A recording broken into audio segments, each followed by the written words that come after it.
seeing me being loved out loud resonated with a lot of people in my community. It's like, oh, this is beautiful. Like dark-skinned Black woman being yearned for and loved out loud by someone that looks like Nick. It's like, this is beautiful. Like, this is like healing the world in a sense. Black girl, white guy, black girl, white guy, black girl, white guy, yeah. Black girl, white guy, black girl, white guy, black girl, white guy, yeah. Let's go. You don't see this often, especially not in real time. I haven't had that issue with Caucasian men. Sex was never brought up. They just wanted to just love on me. I know I'm going to get a lot of flack for this, but the reason why the dynamic between Black women and other races of men, and it definitely white men and Black women, is because they treat us like human beings and they actually treat us like women. I fucking hate Black girls. If I pop up with a white man, just know I tried with these Wakanda men. I would just never choose a Black girl over like a 10 out of 10 white girl. Why is it that every other race of man, whether it be white, Chinese, Indian, whatever race it might be? Matter of fact, I don't want any other girl but a white girl. Why is it that every other race of men treat Black women better than Black men? I fucking hate Black girls. My wife is going to be a white girl. I don't care. I'm going to get married to a bad white girl. I want a white boyfriend. I want a white boyfriend. I want a white boyfriend. I want a white boyfriend. You know why? Because a lot of them are attractive, especially the blonde ones with the blue eyes, the tall ones with the little curly hair that flip. Like, I want a white boyfriend. Where y'all at? Where are y'all at? Because these Black men, I can't do it no more. I just can't do it. I want a white boyfriend.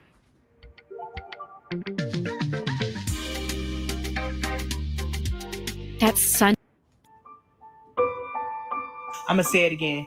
So the reason why the dynamics of white men and Black women work so beautifully and cohesively together is because white men treat Black women like women.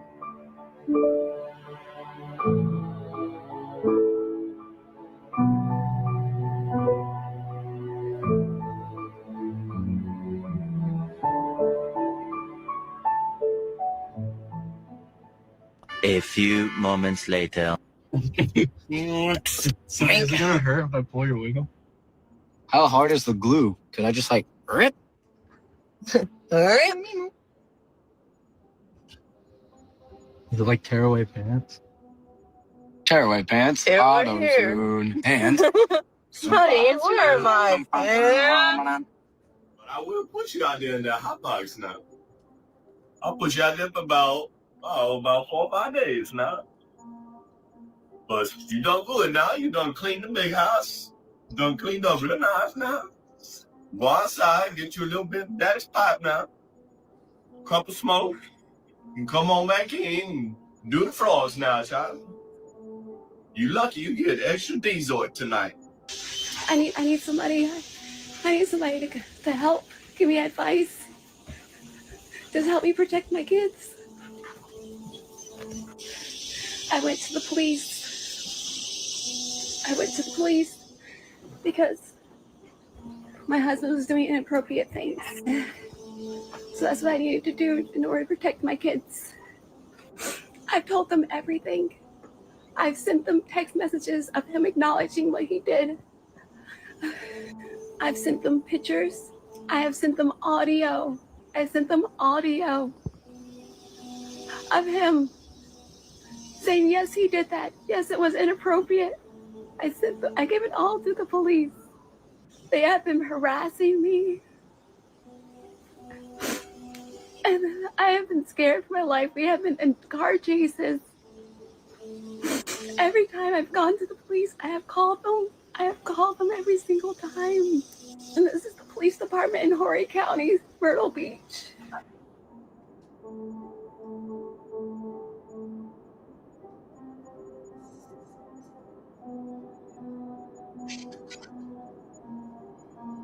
I will never stop screaming from the mountaintops that interracial relationships do not cure racism.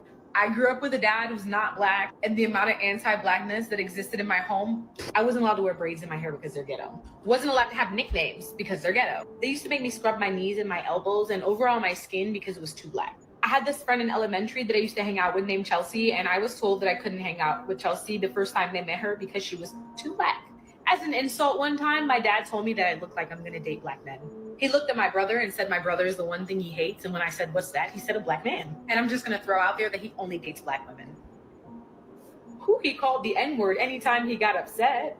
I once sat in courts for 30 minutes because my aunt refused to let any of the Black associates there help her. We had to wait for the one Indian man that worked there to come back. My dad defended Zimmerman. At this point, I just believe God does not want me to date and marry a white man. Because every time I've dated a white man, some crazy catastrophic shit from the universe has occurred. The first time was in FSU. I dated this white man. He was artsy. I met his mother. He said he cared about me. He ghosted me. And then I found out he was arrested because he was dating a child. Like, the man is like a registered pedophile now. The second time I dated a white man, okay, he claimed to be a great guy. He was a ginger. He was fine. He had body. He was sweet. He was kind. He hung out with me on his birthday. He was a single father. He seemed amazing. Only to find out, this man had a girlfriend of 9 years that he lives with. Okay. And in the very first conversation we had, I asked this man, are you seeing anyone? Are you dating anyone? La, la, la, la, la, la, la, la. No. He even went as far as to say, oh, I understand what you have to ask because there's crazy people out here. I don't know. This stuff is just, it's too absurd. I don't believe in coincidence. And perhaps my lineage needs to have a lot of melanin. Maybe I just feel like, you know, this is some stuff straight out of a TV show. I need to leave the white man alone. Man don't understand what go on with them. The very first white guy that I ever dated ended up being a pedophile. At the time I was at FSU, and there was this white guy. He was an artsy white guy. Tattoos, long hair, a little rebellious, very hot. And anyway, him and I went on several dates. We liked each other a lot. I actually met his mother. He liked to cook. He had a dog. Things were really great until he disappeared. Poof, ghosted me. I was distraught. I'm like, what the hell is going on? So one of my good friends, who is a bit more street savvy than me, was like, girl, maybe he's locked up. I'm like, locked up? Not my white boo. What you talking about? Looked him up, and he was just booked the 2 days before for, you guessed it, being with a minor. Let's just say I never spoke to him again. I deleted all his information. I haven't really dated a lot of white men after this. I'm not going to be biased or anything. I know there's great white men out there, but after this situation, I was like, damn. We'll talk about how great dating white men are, and I'm like, this is the one I end up dating, my very first white one. As a Black woman who has dated white men in the past, these are some of the things that I've faced and heard in my relationships. One of them, my first white boyfriend always made comments about my hair, especially when I changed it, or maybe it was just like getting it done. I was wearing weaves, and I remember the first time he had touched it, and he was just like, oh. I got really insecure about it, and so I would never let him touch my hair when we were being physical or just anytime. He'd be like, I don't understand why you have to wear fake hair. I was like, this isn't fake, it's human. So another time, he actually invited me to his parents' house, and I was driving from school, and he was about midway to my home, so I always would try to stop to see him. The first time that he invited me with his parents knowing, I came and we were just hanging out in the basement. Like, I was seeing his childhood through the lens of, you know, his parents' home. And we were just hanging out when his parents got home and we came upstairs. This was really uncomfortable because when we went upstairs, his dad took one look at me and could not look at me for the rest of the night. I had no idea that his dad was racist, but even me just trying to be like, oh, like, do you like this? Or trying to have conversation with him, he would flat out ignore me. My child's father is white, and I feel disgusted with myself because he wants to be black. He wants dreadlocks, knowing they can't lock up, but he pertains to force them to lock up anyway. He says nigga in every sentence. Like, he breathes the word nigga, right? And like, he has disrespected me, like, still to this day, disrespected me so many times. Like, when it comes to black women, he disrespects them so crazy. I see the racism in him, and I am so disgusted with myself because, yes, I love my son dearly. I'm so thankful he gave me my son correctly. I don't regret having my son. I just regret who I had a kid by, because why would I give this white man my DNA? Every time I get into it with this man, I just tell him how disgusted I am with him. Like, I'm just so disgusted I even let you touch me. I'm not gonna lie. I don't have to leave. This is my home. Just how you kicked me out of my home? Sure, Michael. When? Some period? Go ahead. Tell the story. Right? Tell the story, I guess. How about you tell a story about how, from your point of view? You brought it up. I don't have to tell my point of view. You brought it up like it was a fact. Tell it. Tell it. Michael, you brought it up like it was a fact. Tell it. You gotta sit here and play these games or what? Tell it. You tell it. You tell it. About how you blacked out. You're the one who brought it up. Apparently, I blacked out and beat the shit out of you. Okay, that's what the police report says? Oh, no, I was arrested that day. Why were you arrested? You lied to the cops. Why were you arrested? If I apparently beat the shit out of you, I think that they would be able to see that. Right? I'm the one that had the fractured nose, right? Sure, okay. I'm the one that you lied to the cops and had sent to jail over what you're still mad about. Sure. And then I went and got therapy for my childhood trauma. Okay, that sure. I was emotionally abusing you. All right. Okay, so let me ask you this. Why are you still here? Okay, I'm gonna run in here and just know if any one of you guys snitches, I will hunt you down, kill you, find you, and skin you alive. That is not a joke. Basically, I have an ex, and he's white. So I feel like, just make your conspiracy theories and think about how it's gonna go. La la la la la. Basically, he popped back into my life like a few days ago. Like, maybe, let's say a week ago. About a week ago. Yeah, and he slid in through iMessage games, and I played the game obviously, but I was like, bro, what, with laughing emojis? Okay, forget all of that. He's so odd. I was thinking, maybe I like this guy again, I was thinking that. I actually don't, honestly. Please, someone take this man away. He's racist, but he's like, I don't know how you explain it. It's like one of those people that make racism a joke, but it's like, you don't know if it's, bro, it's so odd. Like, I don't, like, I'm buffering every time I talk to him because I'm in disbelief all the time. Like, he didn't start off with racism, but it's just, I'm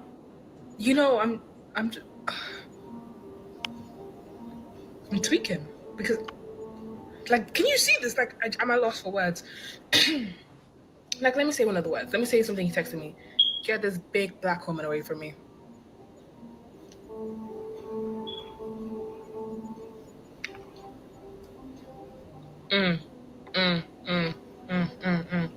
And then obviously, I don't even know what to say to that. Then obviously, he was telling me about his sister's gonna go get an industrial piercing tomorrow. I was like, oh, that's so cool. Your sister's a bad bee. I love the way they look, but I would never get them personally. He was like, oh yeah, you're black anyway, so black people don't deserve it.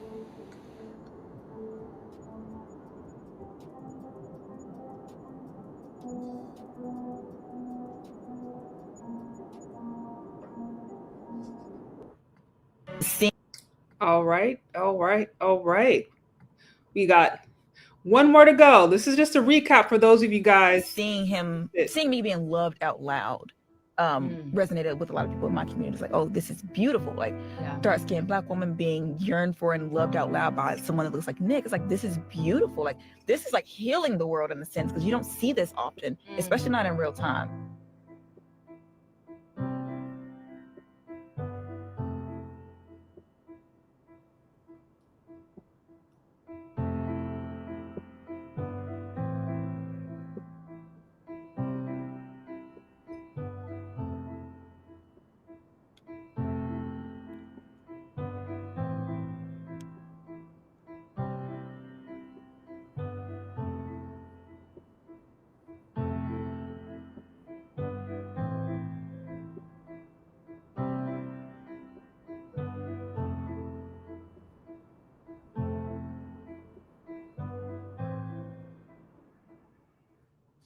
So Nicolandria Nation, I just want you to know it's happening.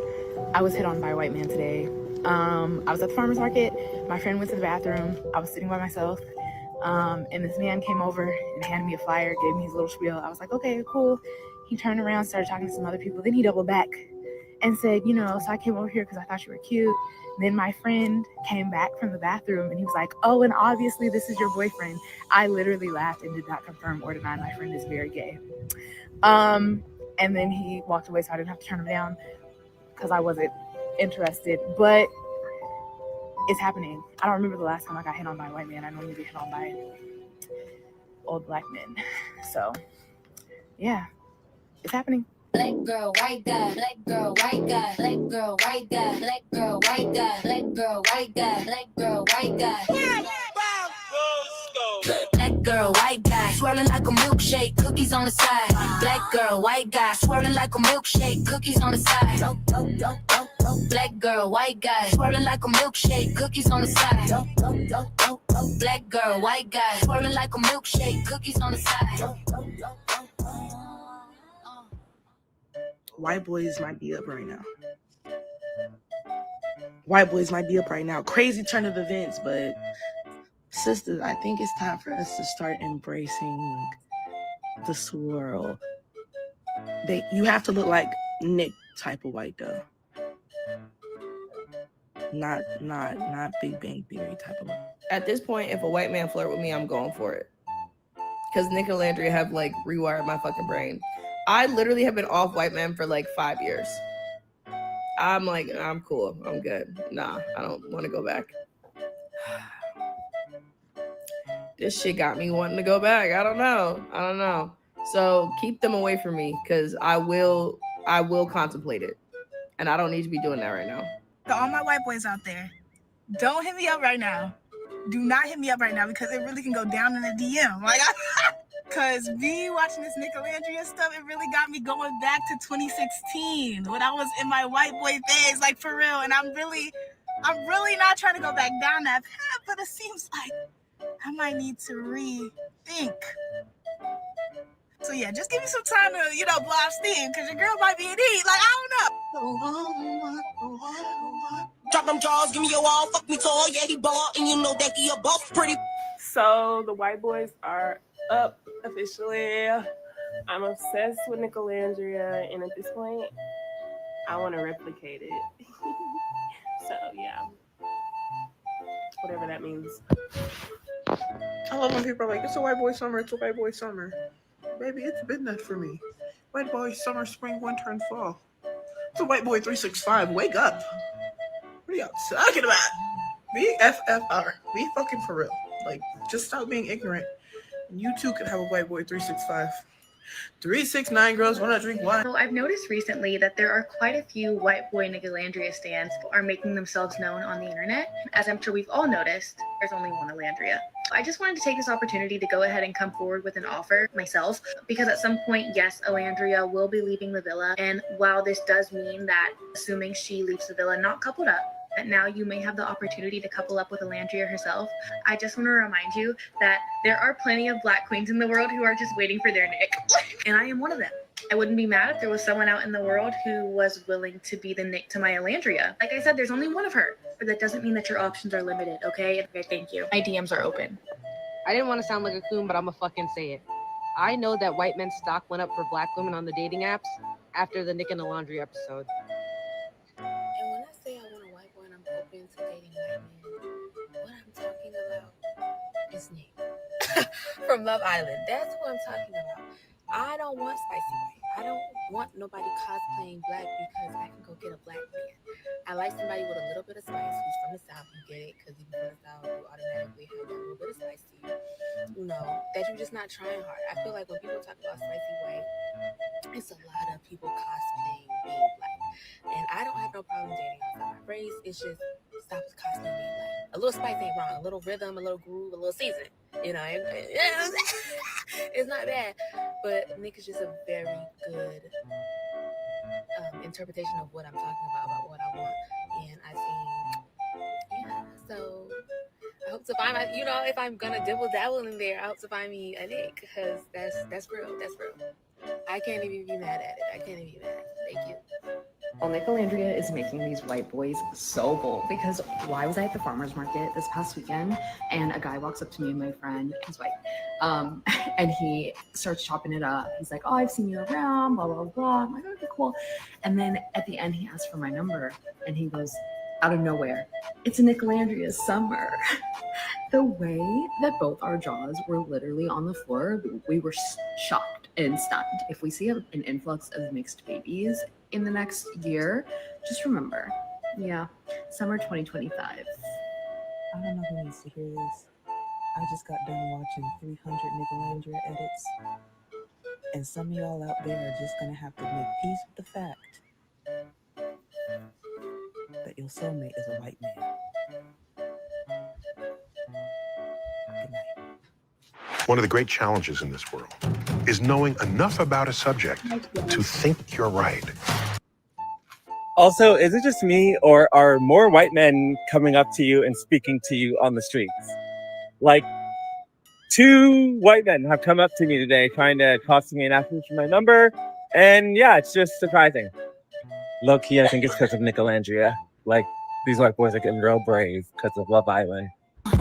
Let me paint the picture for you. Heard he got that good, got that intermission for you. Ain't about his mama business, always getting in it for you. And he got a soft spot, won't be like that with his daughter. He don't like him built a bear, baby, want a custom order. Met him at the Five Guys, seen him eating fries. I was in my car, he seen my knees, I seen his eyes. Then we had a couple drinks, we was vibing and went inside. And I told him I was finna cut him up, but then I lied. Cause he see me and he know I'm outside. He wanna get in it, wanna go for a ride. When he finish, need a bowl of rice on the side. He got the tools, know I keep him in the toolbox. White boy turn into a poodle, call him Rufus. With the crew neck, and he know I'm too fly. Had to show him what it do, we gon' see what it's gon' do. Black girl, white guy. Black girl, white guy. Black girl, white guy. Black girl, white guy. Black girl, white guy. Black girl, white guy. Go. Black girl, white guy, swirling like a milkshake, cookies on the side. Black girl, white guy, swirling like a milkshake, cookies on the side. Go, black, go. Black girl, white guy, swirling like a milkshake, cookies on the side. Go. Black girl, white guy, swirling like a milkshake, cookies on the side. Go.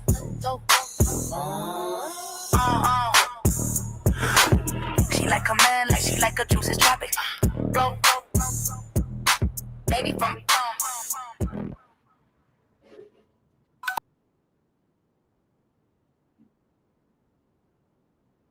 All right. Happy Friday, everybody. Happy Friday. Shout out to you guys for the super chat, starting off the conversation correct.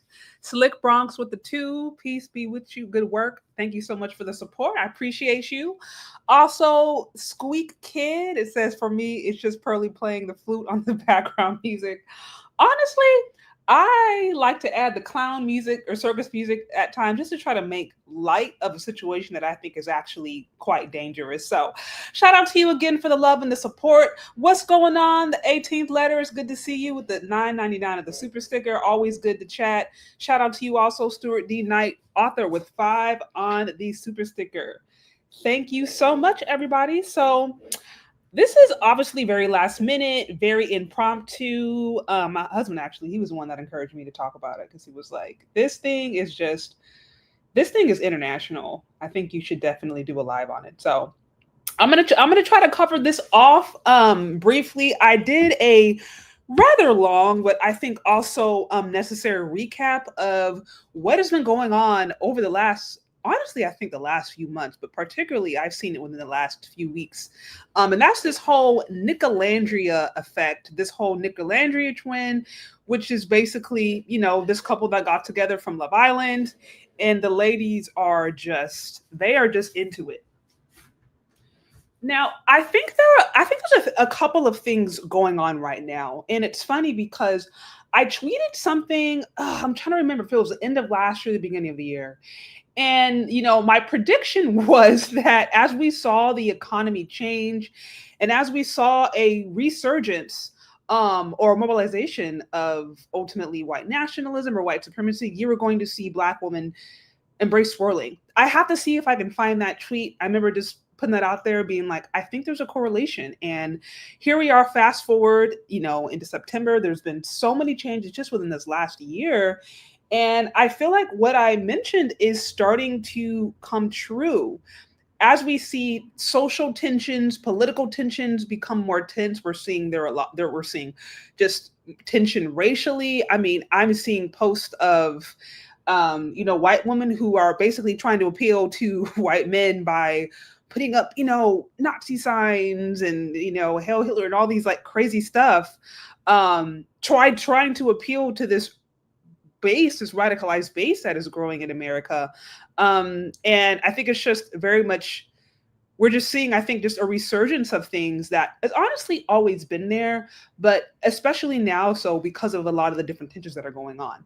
So I think that's a rather interesting backdrop that I think is driving and will start to drive a lot of this fantasy that's going on here.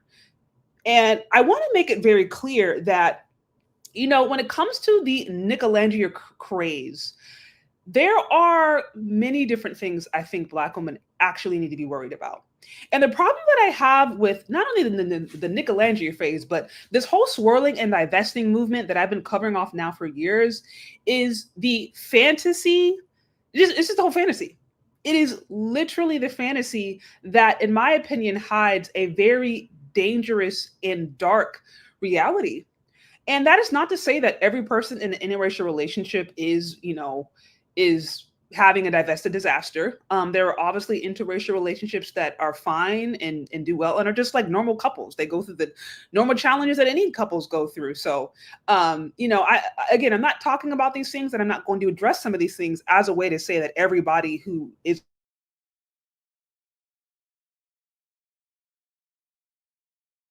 point. I mean, having sex with white men is not a liberation strategy. Like, having sex with white men is not a liberation strategy. It has never been a liberation strategy. It should never be seen as such. But unfortunately, a lot of self-hating ladies see sex with white men. It's like their new civil rights movement. It's like, they're playing, Dr. King in the background, I Have a Dream, and fantasizing about Brad. That's what's going on. So for a lot of these ladies, sex with white men, it is their liberation. It is their right. It is their civil rights. It is their key towards independence and freedom. And that is the farthest thing from the truth.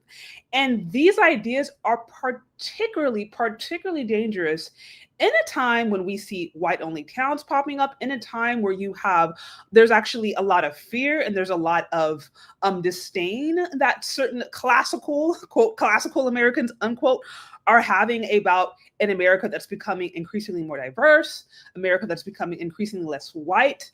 And there's this power play of people who are wanting it to go back to what it used to be, where there is representation that was reflective of a, quote, classical American, right? Or basically just like a white America.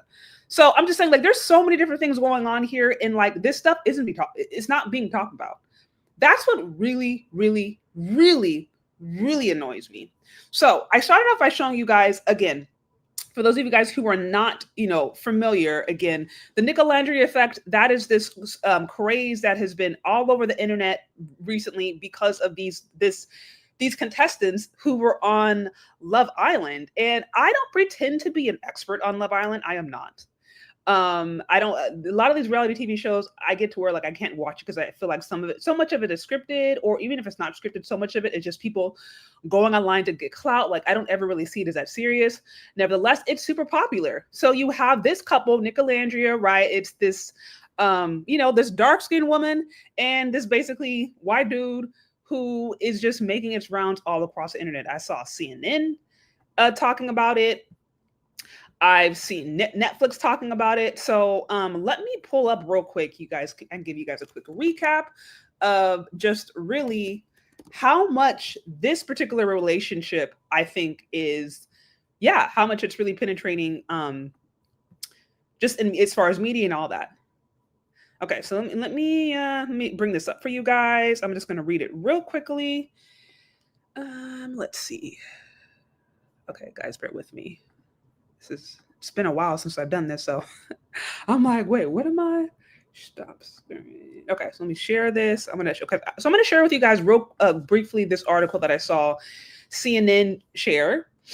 I know CNN, I have some of my challenges with that media outlet. But nevertheless, whether you agree or disagree with it or like it or don't like it, nevertheless, it is a very powerful, news media outlet. And here they're talking about Nicolandria. It says Nicolandria aren't just a cultural phenomenon. They're a beloved part of reality couple history, right? So again, here you see, this is a 27-year-old Alandria, 24-year-old Nick on Love Island USA. It says, Love Island USA has become an obsession for viewers, with one couple in particular capturing hearts. It's been quite the summer for Alandria Carthen, 27, and Nick, I don't know how to say his last name, 24, a couple who met on the show and have been dubbed Nicolandria. Not only are they objectively and ridiculously attractive, the pair have sparked cultural conversations about interracial relationships and the supportive partnership they model. Again, so the whole thing that is supposedly so beautiful about this couple is that it's this whole idea of like they're supporting one another, they're loving one another. Alandria, y'all saw the clip. I played it twice in both different videos where she basically said, "Oh, this is beautiful. This is healing the world in this sense because you see basically a white guy loving a dark-skinned Black woman in real time. So a white guy loving a Black woman is healing the world, right?" Let's continue. Okay, so it says, it's been quite a summer for Alandria, Carthen, 27, and Nick. Yeah, like I said, 27, a couple who met in the show and have been dubbed Nicolandria. Let me see.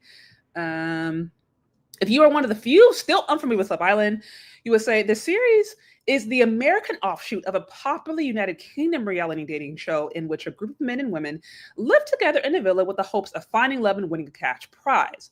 As expected, there is also plenty of drama. Nicolandria were the breakout stars that past seasons, sparking headlines and fan accounts. Their fame comes at a divisive time, especially with regard to issues of race in the United States. Yes, and their obvious affection has provided summer joy and distraction to Love Island's audience. Notice it says summer joy and distraction. Distraction is a huge key term. Their popularity has meant immense recognition along with endorsement deals. This week, NYX Professional Makeup teased a collaboration with the couple after Nick basically revealed in an interview that he keeps Carthen's lip combo featuring the brand's gloss in his pocket. Nick, who had been modeling Australian swimsuit brand Kalani Kini since 2021, has his own collection on their site now and features Carthen in the campaigns. Carthen said she isn't representing Love Island in these campaigns. She's also representing Black women. So this is the part that I wanted to highlight, because if you look at the clip that I played before, Alandria talks about how this story is highlighting Black women. What's going on, Dr. Steele? So good to see you. For those of you guys who are joining, hit the like button, share, subscribe. I know the drill. Also, you can show some love on Cash App. For those of you guys who are just joining right now, I'm just giving you guys a quick recap of the whole Nicolandria effect that has been, bubbling all across the internet, and ultimately what I think that means and what's not being talked about. But before I did so, I wanted to just bring you guys up to speed. So this is an article that was posted by CNN, and they're basically talking about just the cultural relevance of Nicolandria and how it's pretty much, it's making international rounds, and they are enjoying them. They're making money off of it. I'm not, really mad at it. They're certainly benefiting their career. Carthen said she isn't just representing Love Island in these campaigns, she's also representing Black women, right? So again, Alandria is supposedly speaking on behalf of Black women. Let me be the first to say Alandria does not speak for me. I don't know what Black woman she's referring to, but she is not speaking for me at all. The whole a white man loving a Black woman in real time is healing the world, that does not resonate with this version of Black women. So she can, keep me. I will bow out of that representation gladly and happily. But there are some Black women, for whatever reason, who resonate with this. And I also, after I read this, I also want you guys to get a little context into this whole scenario, because while this relationship is being positioned as this like beautiful romantic love story where Nick has been, just showing love and support and adoration and pursuing her, upon first glance, that is the furthest thing from the truth. There's so many aspects about this relationship that are being completely overlooked. And in my opinion, it's a lot more about the aesthetics than it actually is about the reality of what's going on. And I'm going to show that again in a bit. But As we continue, again, they're saying, oh, basically, this is representing Black women. And the context behind this, to me, that is very cringe, is that they're saying, ultimately, there's a lot of Black women who feel represented in this interracial relationship where you have a 27-year-old Black woman who is dating a white Trump supporter. That's a whole nother context that they're not talking about that we're going to dig into in a little bit. They are celebrating this relationship of a 27-year-old HBCU graduate who is dating a 24-year-old Trump supporter. But no one's talking about his political background. That's not, because that kind of messes up the beauty of it. But like, he is a registered Republican. Like I just want to make that clear. And again, the only reason that's important is because literally just the beginning of the year, you had Black women who were losing their mind over the fact that Kamala Harris lost, and were basically who were poking fun. Some were actually going out of the way to poke fun at the minority of Black men who voted for Trump, although the overwhelming majority of Black men who voted for Kamala Harris. But yet and still, they were just like crashing out. Like, okay, thanks to the Black men who did support us, but for those who didn't support us, you're horrible. And like, they just were crashing out. They're like, we're done. This was just back in January. Like, I have videos covering it off. So now fast forward, after the world is ending and you can't fathom that there were white women out there who voted for Trump. They were really mad at white women, and that there were even some, quote, self-hating Black men, unquote, who voted for Trump. Now no one cares that a Black HBCU graduate is dating a registered Republican. That's very strange. Anyways, but let's continue with this. It says, yeah, so again, she says that she's representing Black women. I will openly say that she's not representing me. I am going to bow out of this representation. Okay. It says, before we came into this world, Black women already had a label. They're so quick to label us as angry Black women. Cartman said, describing how she had to put up a strong suit while in the villa during Andy Cohen's recent after show on Watch What Happens Live. But in her relationship with Nick, she said she was able to let him take the wheel, where he helped set up 2 photo shoots for her to model in Europe. The support that I have from this guy isn't real, so it allows me to be the soft woman that I've always wanted to be, Cartman described. Okay, see, and here's the thing about this relationship that I think they're just going over the top. Because I was like looking up their relationship, looking up, TikTok reels and this whole idea of being supportive. And literally what I saw, in my opinion, was like bare minimum stuff. Like, oh, he helps you get out of the car because you have freaking heels in a long dress. Like, that's not a reason to write up an international news article. Okay, he helped organize a photo shoot because he's a model and you guys are both in a brand deal. Like that's great. Like but to me, that seems like something a good business partner would do. Like for me, and you guys in the comment section, let me know if I'm missing something. But for me, I'm trying to see where this overwhelming love and support is coming from, because from what I've observed, nothing about their relationship or his actions towards her have seemed overwhelming. Like, there's just things that you do if you were just like a basic human being, and also things that you would do if you like have a business partnership, like helping to set up a photo shoot. Okay, that's like, you're a model. That's not surprising. Like, you know what I mean? So I mean, I'm saying this because I'm like, this is so, in my opinion, blown out of proportion. And the other thing that we're not forgetting is, like, they're not even officially boyfriend and girlfriend. They just had an interview not too long ago that said that they're just dating, but they haven't even claimed each other yet. Now, if that has changed, you guys let me know. If they are officially boyfriend and girlfriend, let me know. But the long article where she was talking about, a white man loving a Black woman is healing the world, they wanted to talk about how they're not even official. So we have the entire internet losing their mind over a situationship that's not even halfway official. That's what, like, to me, this is literally, we have to know that this is all propaganda. This is what I'm saying about the craze. The craze, ladies have to be aware, because for every woman out there who's going to say, oh, I know this is fake, I don't believe this is stuff, it's just fantasy.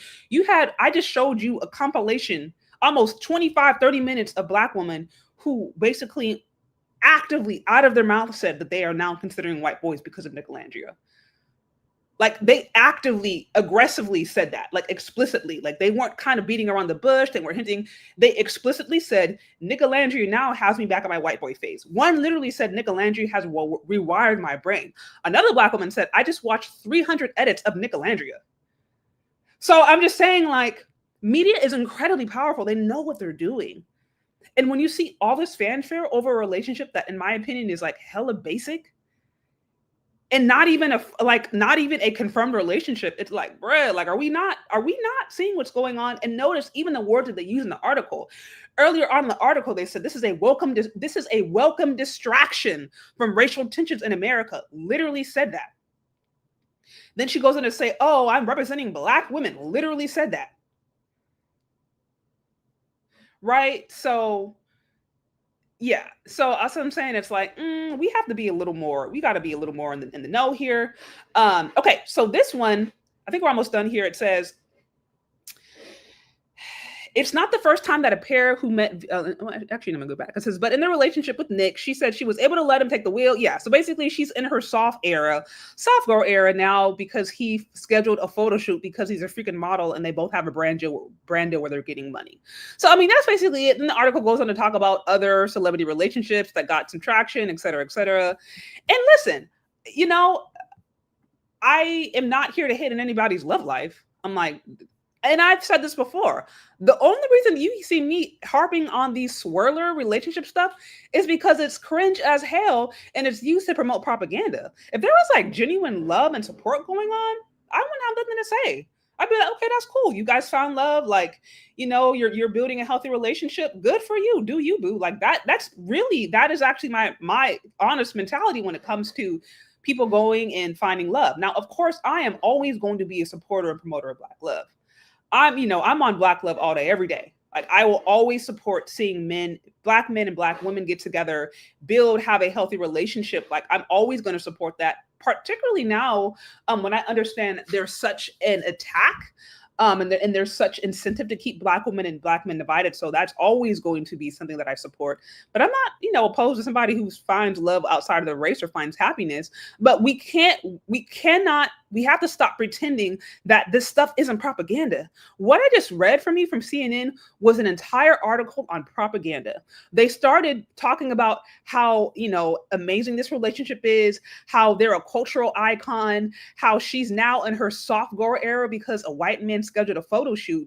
And they're overlooking like obvious aspects of the relationship that are actually not in alignment with what Black women say that they want.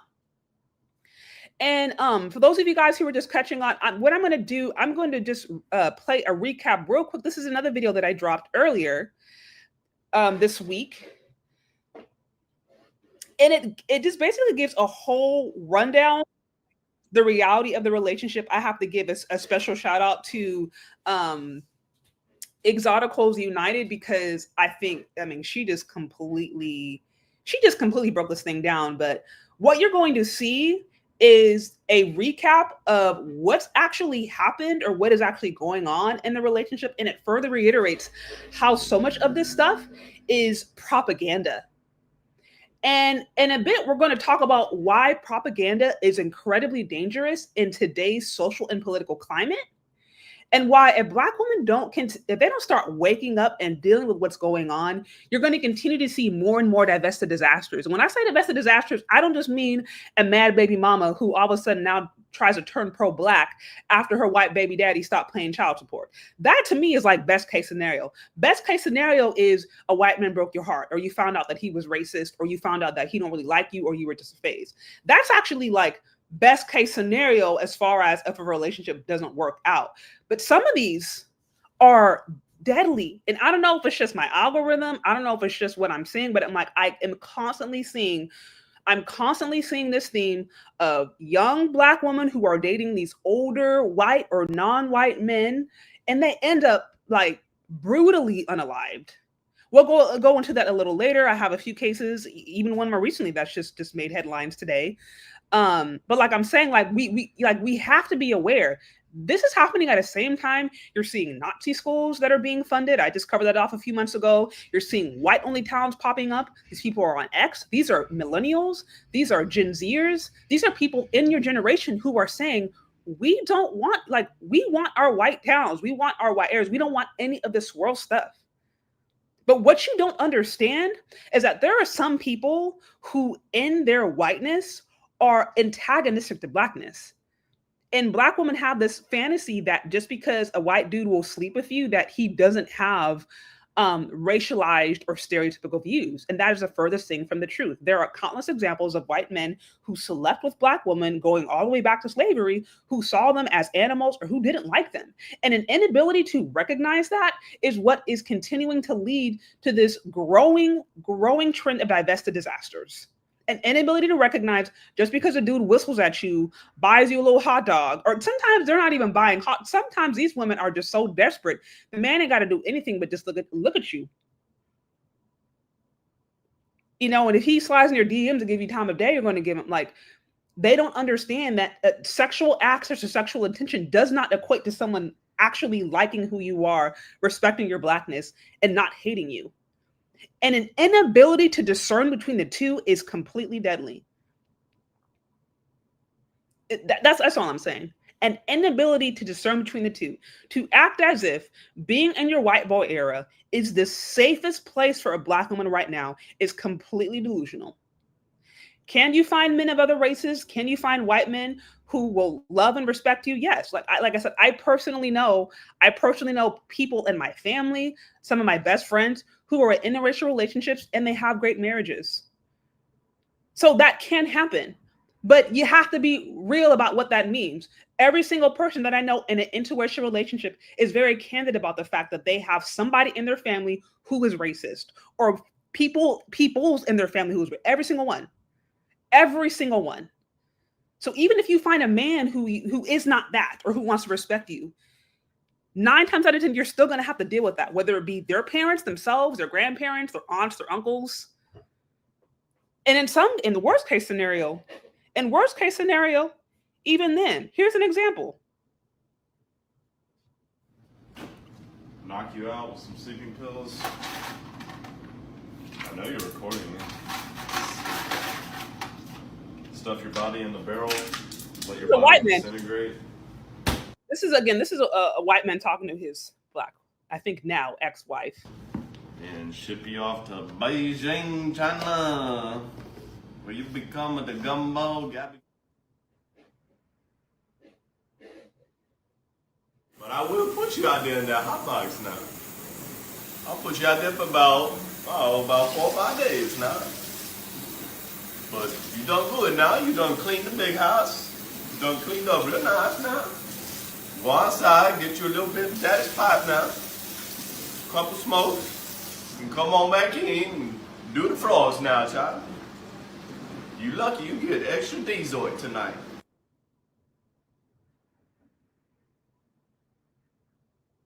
Right. So, I mean, that's a little short example. This is a white man talking to his wife, like explicitly making very vulgar and obscene references about, unaliving. This stuff isn't a game. So if you want to go and divest and be in a white boy era, in Trump era, and in an era where you got white only towns popping up, be my guest. I'm just saying, as a Black woman, you do not have the luxury to not be discerning. Y'all don't have that luxury. You don't. Because unfortunately, these ladies, like I said, best case scenario, you end up, heartbroken and maybe dealing with some child custody issue. That's best case scenario. Worst case scenario, some of you guys end up on the 10 o'clock news because you were found dismembered. We'll cover that off in a bit. Okay, so real quick, I want to acknowledge, I did see some more super chats coming through. Shout out to you, Chief Broke. It says one more time. Why is it not? Wait, okay, let me see. I'm trying to pull you up, but for some reason, oops. Right here. Okay, so one more time, I'm seeing that. Yeah, one more time. This one right here, it says, there's a case that is evolving in PG County. Google Hugo Hernandez, Mendez, and Dakar. Yes, I know exactly. We're on the same page there. I'm going to talk about that in a bit. It says he was arrested today for allegedly unaliving the young lady in his house and dumping her body on I-5. I know exactly what you're talking about. We're going to cover that off in a bit. It is disheartening. And that's why I'm talking about this. If you guys look at some of my videos, they may seem a little, I don't want to say aggressive, but I'm very forward about this, because when we're not talking about this, the implications are actually deadly. some of the implications of this are deadly. I mentioned this earlier this week where I said Black women are becoming incredibly easy targets. Unfortunately, they're becoming incredibly easy targets for men of other races who, you know, some of them who have a weird like race play fetish, and some of them who just are very nefarious and want to do bad, evil things. And Black women make themselves easy targets for those kind of men, especially for those men who are white. When you have Black women going on and saying, like, I need a white man, I need a white man, I need a white man. Like when you see that, when you see this, and not like, oh, I want a man who has, you know, good character, he's God-fearing, I want these things, and you know, I'm attracted to European men, but I'm open to whatever. Like, no, I need a white man. That's sending a message, people.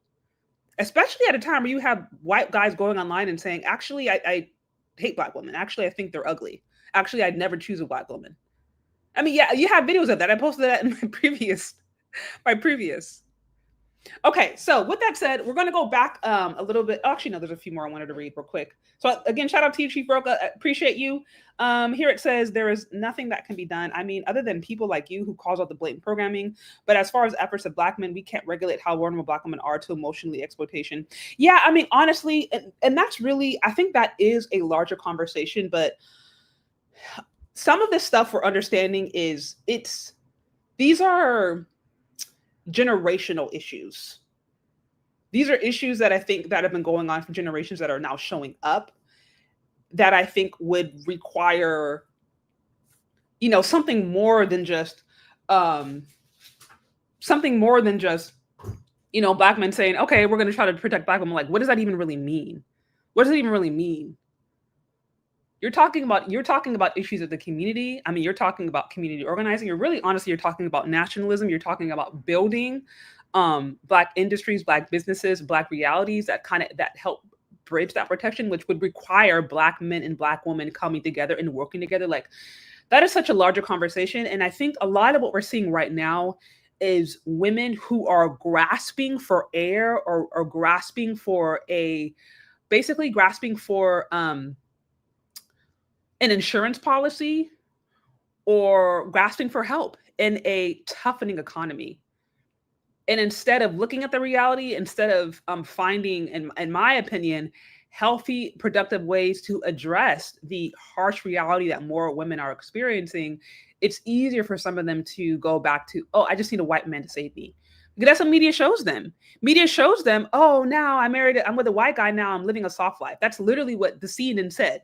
She said that Nicolandria now, she's a soft, and she doesn't have to be angry anymore because a white boy scheduled a photo shoot for a brand deal that they're both a part of. Like, it's just, so yeah. But I think some of these ladies are they're deep into copium, they're deep into fantasy, and that's not necessarily something that Black men themselves can like snap themselves out of, like just randomly. Like, there's more that would need to be done. And then there's some who don't want to, like, they have no desire to be woken out of their fantasy, and that's fine. You can't do anything with them. You got to let them be. Okay. Over here it says, I mean, if these dudes are willing to stick it in a sheep, what makes Black women think they are so special? I ain't got nothing to say. All I'm trying to say is there needs to be some more discernment, because even when I hear some of these videos, I'm like, I understand that there are times when people, they switch it up. I understand that. One of the reasons I have always been a supporter of like celibacy and practicing sexual discipline is when you're getting to know somebody and you don't sexualize the relationship immediately, it really gives you an opportunity to actually see what's going on. But what happens, you see these ladies, literally, they meet on Bubble and they're in the guy's bed like that same day. They're in the man's bed as soon as they meet. And I'm like, huh? Yeah, I mean, what? Like, what happened to at least 90 days. I mean, listen, obviously, like I said, I believe in celibacy until marriage, right? But I'm like, y'all at least used to have some standards, but now it's like, all he had to do was buy you a drink and a hot dog and you're in his bed. Like, it seems like the standards are to hell. So when you sexualize a relationship so early on and you're so enamored, you sometimes are missing those red flags. Because I'm like, there's no way in which you're with a dude for years and then he just pops up and then 5 years later, 4 years later, he was a racist. It's like, no, there were signs beforehand. You just weren't aware of it, or maybe you just didn't want to see it or couldn't see it because you were so enamored in what you wanted him to be versus actually who he is. And that's what's happening. A lot of women they already have this fantasy, and they're simply looking for a white man to fit their fantasy versus actually seeing the person for who he is. And that's what I'm saying is very, very, very dangerous. Okay. This one says on Facebook, you have Black women blaming her father, saying that he's lazy, and how did he allow her to leave the house she left to do whatever she said he had to do. Other women chiming and saying she's a real woman. Wait, so help me understand. Are you saying that she's saying that her dad is lazy because he made her leave at 18? Help me understand. Help me understand what you're saying there. This one here, it says divorces are often dating white men that white women avoid. That happens too. Again, when you're in it for the wrong reason, when you're just literally looking for a man to fit your fantasy, that usually is not going to go very well. Women who are in their white boy fantasy and are looking for a man or a token to fit that are not likely to have a healthy relationship. Like, that's not a healthy relationship. To me, it's so different if you fall in love with somebody, you guys organically meet, you organically connect, whether it be through college, through school, through church, and you guys hit it off, and then you grow. Like, to me, that is so much different than you're online saying you need a white man. You're online basically saying this. I want a white boyfriend. I want a white boyfriend. I want a white boyfriend. I want a white boyfriend. You know why? Because a lot of them are attractive, especially the blonde ones with the blue eyes, the tall ones with the little curly hair that flip. Like, I want a white boyfriend. Where y'all at? Where are y'all at? Because these black men, I can't do it no more. I just can't do it. I want a white boyfriend. You know what I also find so fascinating about where y'all at? I'm like, white men are actually everywhere. I'm like, we live in the USA, for crying out loud. White people are still a majority. So if you're a minority having a hard time locating like the majority, the people who are in power in like pretty much every industry, then I'm like, where are you at? Or are those guys avoiding you? Because white men are not hard to find. Like, they're literally everywhere. Like, just step outside. You know what I mean? Go to the bank, go to the gym. Like, they're in society. They're not like hidden in a cave somewhere where they're not accessible to other people. So that's another thing that's crazy to me. Black women, like, where y'all at? I'm like, okay, so to me, and I hate to be rude, but I'm like, to me, if you have to ask where white men are and they're not, like, they're everywhere, then my thing is, well, why aren't you attracting the white men that you like? Why aren't you attracting white men? Because they're literally everywhere. They are like, you know what I mean? Like, you're talking about the group of men who like colonized this, set up this nation. Like, it's based upon their ancestors' ideals. Like, they're here. They're not. So to me already, that's what I'm like, if you have to ask where the white men at, I have to ask, well, why aren't the white men who are literally everywhere coming up to you? In my opinion. That's just, okay, so now let's go back, because I wanted to, shout out to you also, Marcus Robinson with the 5. It says 5. It says for Black consciousness. Thank you. I appreciate you so much. Thank you guys for the support.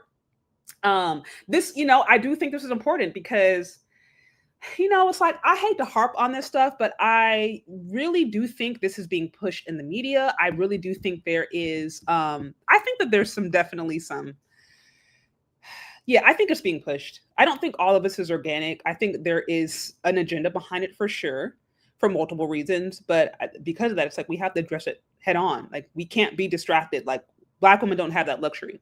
So now we're going back to the Nicolandria, right? We're talking about the Nicolandria craze. This is this, 27-year-old Black HBCU graduate who's, dating when they're not even officially in a relationship, who's in a situationship with this white 24-year-old Republican, right? Trump supporter. and the world is just enamored. The world is in love, right? And now what I wanted to do is I wanted to play you guys the reality of this whole scenario, even them getting together, that's not being talked about. Because when you actually just scratch the surface as to what's going on, it's like they are putting so much extra on a connection, in my opinion, that is rather basic and not like impressive at all. If anything, it's actually rather pathetic, in my opinion. Okay. And I definitely think there's money to be made off of it. And on one end, listen, I'm not mad at Alandria. I'm not mad at Nick for getting their brand deals and getting their money or whatever. Like, I would not be surprised if there was a time limit on this relationship, in my opinion. That's just my opinion. I could be totally wrong. But if you look at Alandria's previous post where she had multiple posts talking about her love for dark-skinned Black men and wanting chocolate babies, and she was reposting and tweeting the kind of men that she wanted. They were dark-skinned, muscular Black men. So her history prior to being on Love Island and getting all this attention was a deep attraction to dark-skinned Black men, along with Nick's attraction. He was only with light-skinned biracials. So, I would want to believe that this relationship is true, but I wouldn't be surprised if there's a time limit on it and they're just getting their brand deals. But with that said, I want to look at how incredibly basic this relationship is, because it's going to further reiterate how the standards for finding white men is to hell. Like, I mean, it's at the point to where y'all talk about, pasta and lapsa and hard wig soft life, but in reality, y'all are settling for bare minimum. And it's giving, like, it's really giving desperate. It really is. And that's what I'm saying. It's like, y'all, you look bad. Like, it's making Black women as a whole look bad and desperate. And that's a really, really, really dangerous place and a vulnerable place to put yourself in this social and political climate. So I'm going to play for you guys real quick. This is Exotical United. She just, man, she really did cook in this video, but she basically breaks down the reality of this whole relationship that nobody's talking about, which to me just further reiterates why I think this is just a lot of propaganda. Okay. I wanted to talk. Okay. Hey, Pretty Girl Club. I wanted to talk about the obsession with Nicolandria. A lot of monocultural Black women who have not dealt with the white community a lot, they're putting Nick on a pedestal. Let's actually talk about who Nick is. Number one, Nick actually had a racist post on his TikTok. There was a post of him and one of his friends dissecting an animal. Let me say this real quick too. Again, shout out to Exoticals United. She's mixed race. So what I appreciate about Exotical United commentary is this is a woman who actually grew up divested or grew up essentially with the kind of lifestyle many of these Black women are aspiring to. She grew up around white people. She has white men in her family. So she's coming from a place of experience that I think just completely cuts through the BS, which is why I really appreciate what she's saying. Because I mean, I'm saying this stuff, but I'm, monoracial Black woman. I have white friends, obviously. So it's like, I understand it. Yeah, monocultural. That's the term that they use. She's using that because she's biracial. She's using like I said, these are all internet terms that Black women make up. But this is basically just being like, just Black women. Because the exoticals, the light-skinned women, the biracials, they beef largely with like just Black women or specifically dark-skinned Black women who feel like they're not as beautiful. There's that tension and beef there. So Exoticals United, oftentimes, she spends a lot of her time just completely dismantling the divestiture rhetoric because she actually grew up, quote, divested, unquote, and is like, y'all are in fantasy land. But that's why I appreciate her commentary. Okay, so I wanted to touch upon that. Let me go back, though. Let's let her cook. Let's let her cook. Oops, I'm gonna remove this. Okay. And then he put hashtag Chinese. So in the TikTok clip, they were dissecting a cat. You know how there's that stereotype that Asian people eat cats and dogs. So it's hilarious how when it comes to people like Sierra, you know how she got canceled or whatever because she said she gets Botox because her eyes look chinky. Yet I don't see the same energy for white male Nick when it comes to calling out his internalized racism. Okay, so let's erase that. Let's pretend that didn't happen. With Nick, what I didn't like about him was he literally jumped from girl to girl. He just came off as very sleazy, very horny for anybody. He came off as the type of guy that will just take any girl that will be with him. So once it didn't work out with all 4 of those women, then once he got eliminated, basically, once he's on the border of getting kicked off the show, then suddenly he says to Olandria, oh, well, I've always had feelings for you and I've always wanted to explore. Black women, what happened to the talking point of if he wanted to, he would? What happened to wanting to be pursued? What happened to the hypergamy talking points? So you're telling me that because somebody's white, that they don't have to follow any of that? I guess it's okay for him to go and fuck other women first. Oh, and by the way, they talk a lot about how they don't want to be the first black woman that a white man has been with. Have you ever heard that talking point? They'll be like, oh, I don't want to be his dark-skinned experiment. I don't want to be his black experiment. Okay, well, I'm sorry to break it to you, but that's exactly how Nick is coming off. Look at all of the women that he was hitting on before during the show. Why did he feel safe pursuing those women and then he never pursued Olandria like that? And then there was... Y'all, here's a screenshot real quick. This is a screenshot of his previous exes. Y'all notice a commonality? And her point is, if we just look at his, not only the people in the past that he's dated, but the women that he was actively pursuing that rejected him, they look nothing like Olandria.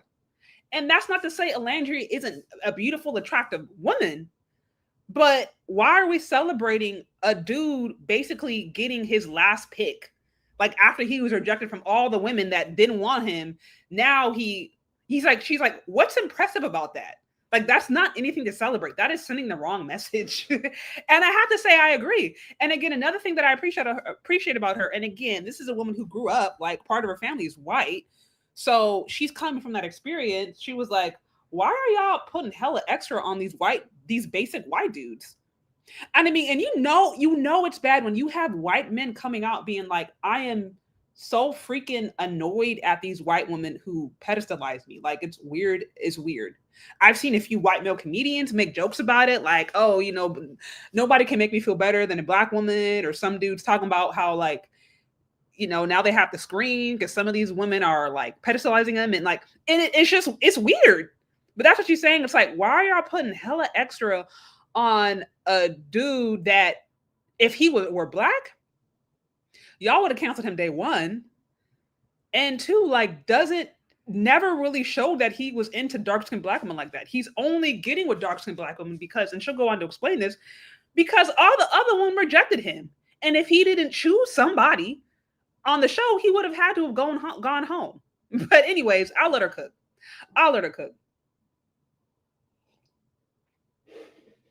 Was also a clip where Olandria was like, oh, well, you know, you had a lot going on. You had a lot of women interested in you. So Olandria also admitted that she basically felt like Nick wouldn't like her. So you're telling me that that's the energy that black women are supposed to settle for? So all of this talk about being classy and I don't go on coffee dates and he needs to make sure that he prefers dark-skinned black women, all of that is out the window. That's why I don't take any of these talking points seriously, because you're literally celebrating a woman who got picked in 5th place. She got picked 5th on the show. Sorry, y'all. I can't do pre. Thank you for subscribing to the plan. Because again, if he wanted to, he would. If he truly saw Olandria's value from the beginning, he wouldn't have waited until after 4 other girls with completely different phenotypes. So after all those 4 girls didn't work out, after all those 4 like brunettes basically didn't work out, then he goes to the 5th choice, which is Olandria. So is that what black women are supposed to settle for now? You're supposed to celebrate being the 5th choice? And you know how they say how you get them is how you'll lose him? Okay, so if you got a man based on him feeling like he had no other options, and, you know, him wanting to stay in the house, that was literally, those were his options. Either leave the villa and go back home, or stay in the house and just figure out some sort of dating scenario with Olandra.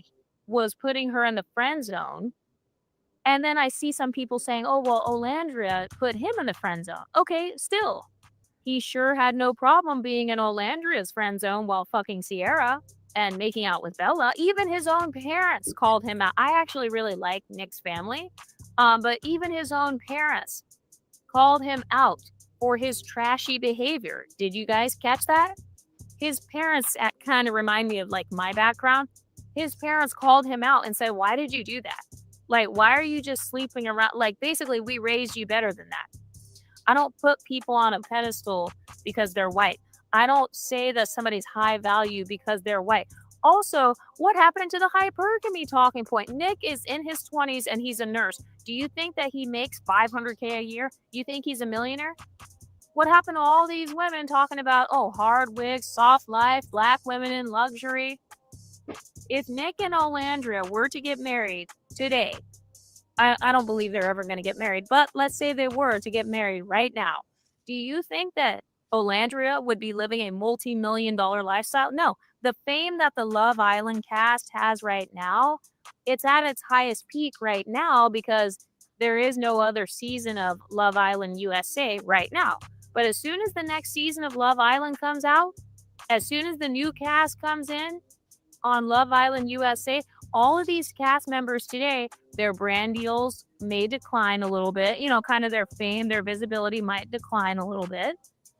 So if Olandra and Nick were to get married, she would be put in a Barbara the Builder position.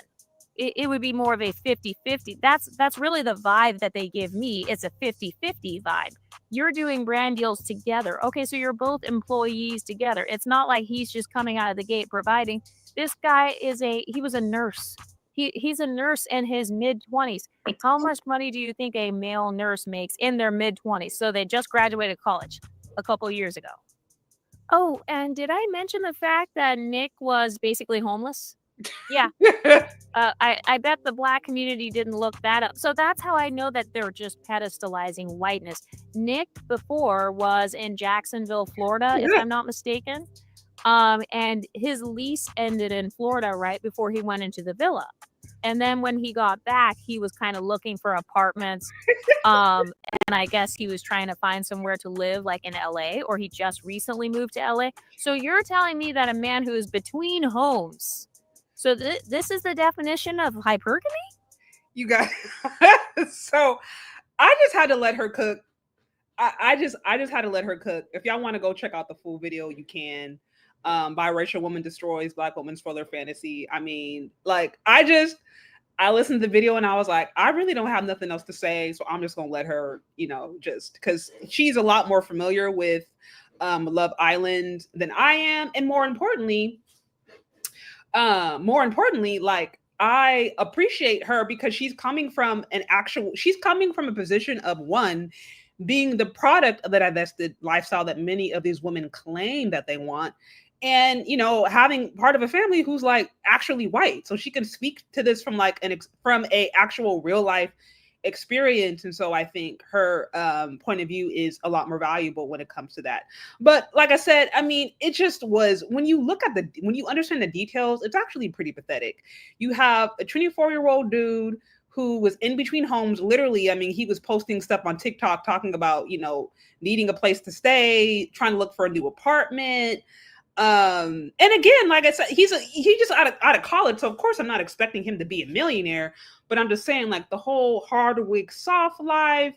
And now I can be in my soft girl era with a dude who don't have a place to stay. And you find out that he literally had all these other women he was sleeping with and he was trying to shoot a shot at, who turned him down before he settled on a dark-skinned black woman, just because he didn't want to leave Love Island because he didn't have a place to go back to. I mean, just when you know the details, you're like, this is literally the most uninspiring. I can't even say love story because they're not even official. I can't even say this is the most uninspiring couple. They're not even a confirmed boyfriend or girlfriend. Like, so it is beyond Uninspiring, in my opinion, it's kind of pathetic. And to me, it's like really giving like this is just propaganda to distract, which is literally the term that CNN, the news article I'm from CNN, they literally use the word, oh, this is a welcome distraction for many women who are aware of racial tensions. And that is my point. I think there's a lot of ladies, they love this because they want their own little Nick. They want their own Nicolandria effect. They want their own little white boy. They want their own white boy. I mean, down to the point to where they're saying it. They're saying it. I need a white, like that is what they want. And the way that white men are just consistently pedestalized as these individuals who, by nature of them being white and deciding to get with Black women, are going to somehow elevate the lifestyle of these Black women and heal the world because of their sexual interaction with Black women. Like the way they're pedestalized is just really cringe, in my opinion, and highly incredibly dangerous. And it's getting to the point to where I firmly believe Black women are becoming more and more easier targets for white men who are fully aware of this, who are peeping into Black Twitter, to Black YouTube, to TikTok, to these white boy eras, knowing that all they got to do is slide into the DMs of enough women, and there's going to be a young, silly girl out there who just wants to have her little white boy experience, post about pasta and lobster, and he's doing it for nefarious reasons, and she's just like a fly going into a trap. You know what I mean? Like she is just an easy target. And that to me is what is the most dangerous about this. It's not that, you know, that's what's dangerous, to ignore the political tensions, to ignore the social tensions, to ignore all of what's going on, and for Black women to turn off their discernment. My thing is, if you want to date outside of your race, like why don't you have the same standards, the same kind of discernment, and the same kind of, you know, caution you're going to have dating Black men? Why don't you also have that with white dudes? Why don't you? That is my thing. It's like, if you're going to date outside your race, how much more should you have discernment? How much more should you be be aware just because of all of the things that are going on today? You cannot be blind to the fact. You cannot be blind to the fact that there is an active movement right now for, you know, like I said, quote, classical Americans, or for those white Americans who are like, we really want to go back and create white only spaces. And like I said, some are saying, oh, you know, white only doesn't mean it's antagonistic to other people, et cetera, et cetera. But also, unfortunately, we know that white only spaces have historically had the history of being antagonistic to Black women. And what I'm saying is, like, you just can't pretend like there aren't racist dudes out there. That's all I'm saying. Like, you can't pretend like every single white boy out there is just not going to be racist just because he gives you sexual attention. That is not true. You have to be aware of it. And that's what I'm saying, where it's like, when you see these ladies who they get knocked up or pregnant and they got baby daddies, and then they do these TikTok videos where just like, oh, my baby daddy is a racist and he was calling me the N-word and he was this and that. It was like, well, he was showing signs beforehand. Like, there's no way you just be in a relationship with a dude child and then he decides to wake up one day and be racist. It's like, no, he probably was like that beforehand. Maybe you just weren't aware of it. Or maybe you just didn't really care. You thought like, okay, maybe he's racist to other people, but as long as he loves me, it doesn't matter. And some may even get off on it. Some may even think it's kind of cute or sexy. But whatever it is, I'm just saying, y'all got to be a little more discerning, because unfortunately, some of these situations are starting to turn out real deadly. And like, I don't know what's going on with y'all, but it's not looking good. Right? And I want to show, let me see if I can play this real quick. Let's see if I can play this really quick, because, oops, sorry about that. Okay, guys, bear with me, because this is a video that I have been meaning to. I can replay it. No Jews, no gays. So again, like I said, this is the context of what's going on today. you know. And again, you know, this certainly opens up a whole nother other conversation that we don't have time to discuss today, but I'm just trying to give you guys a reminder of like what's going on. A reminder, like the cultural context, and being like, why are y'all over here making yourselves hella easy targets? Like, why are y'all doing that? Why? No blacks, no Jews, no gays. High up in the Ozark Hills, in the state of Arkansas, dozens of people have been working hard, building houses and a new type of community. It's called Return to the Land, and it is a town open to white people only. They are millennials and Gen Z, and this is a new update of age-old prejudice. What we've done here is establish a place where we have control over who our neighbors are, and that is just for the sake of preserving, you know, our culture. And that culture, effectively, we're saying this is a white culture, a whites-only place.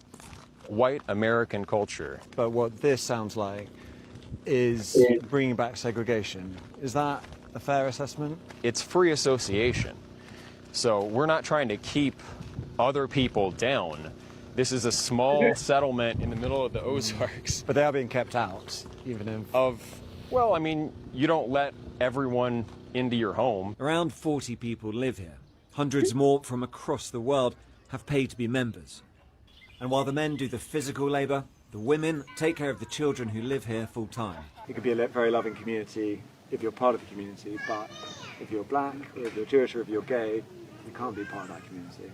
They can have their own communities, and they already do. You might be wondering how any of this can be legal. Return to the Land is structured as a private members association, which they believe allows them to discriminate on the basis of ethnicity, along with other factors.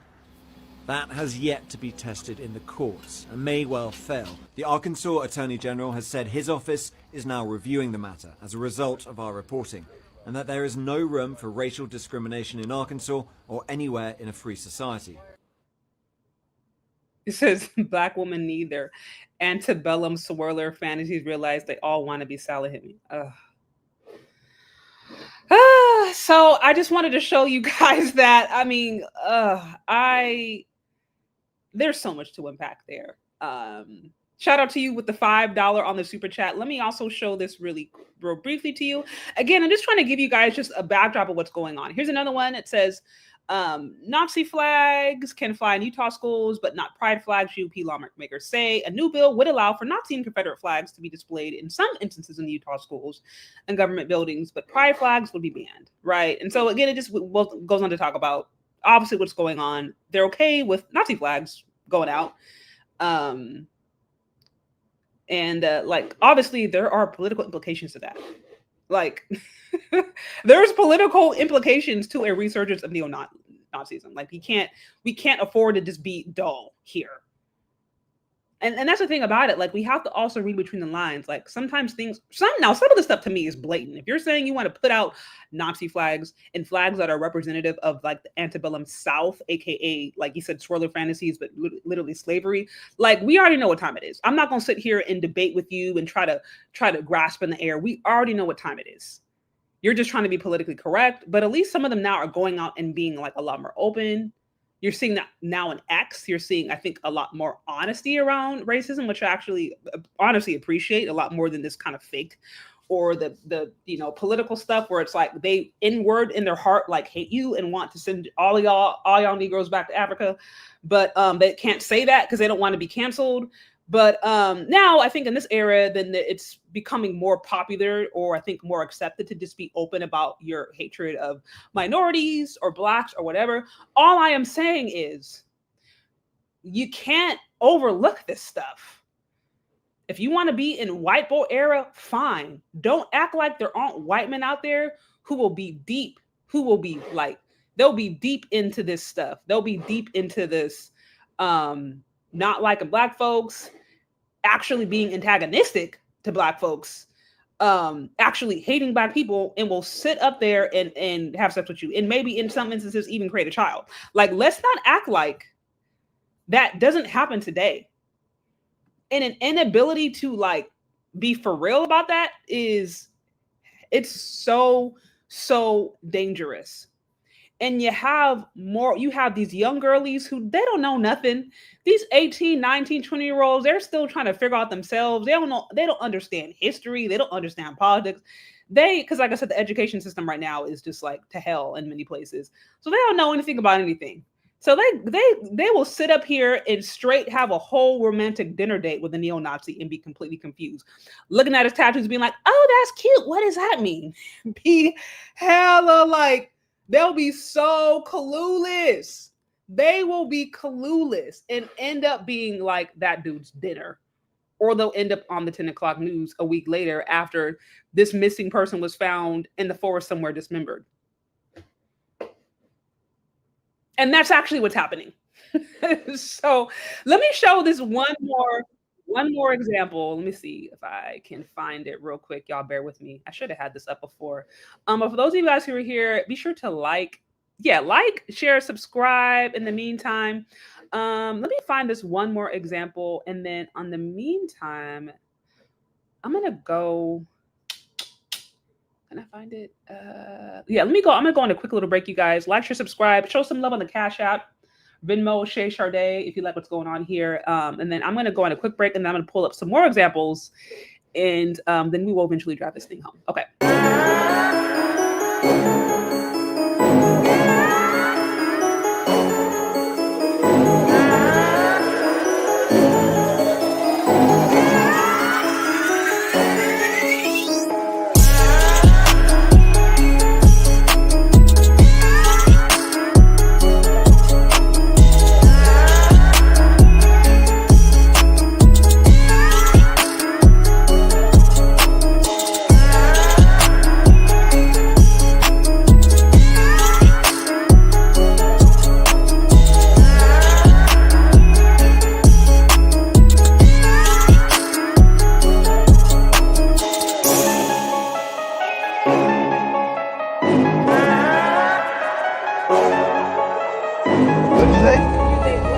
Absolutely not. Because they're disgusting.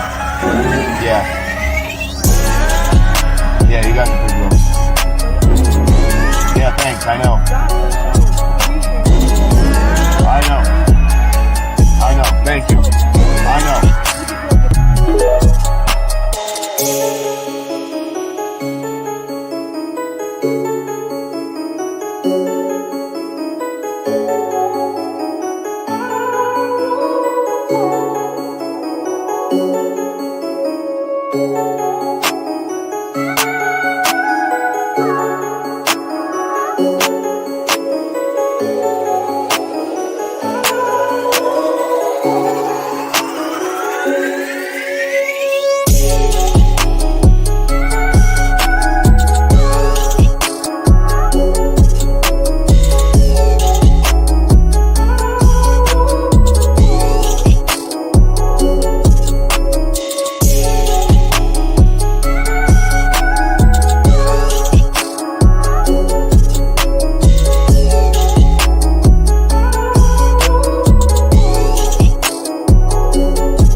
So yeah, you guys asked, was that Gabby? Yes.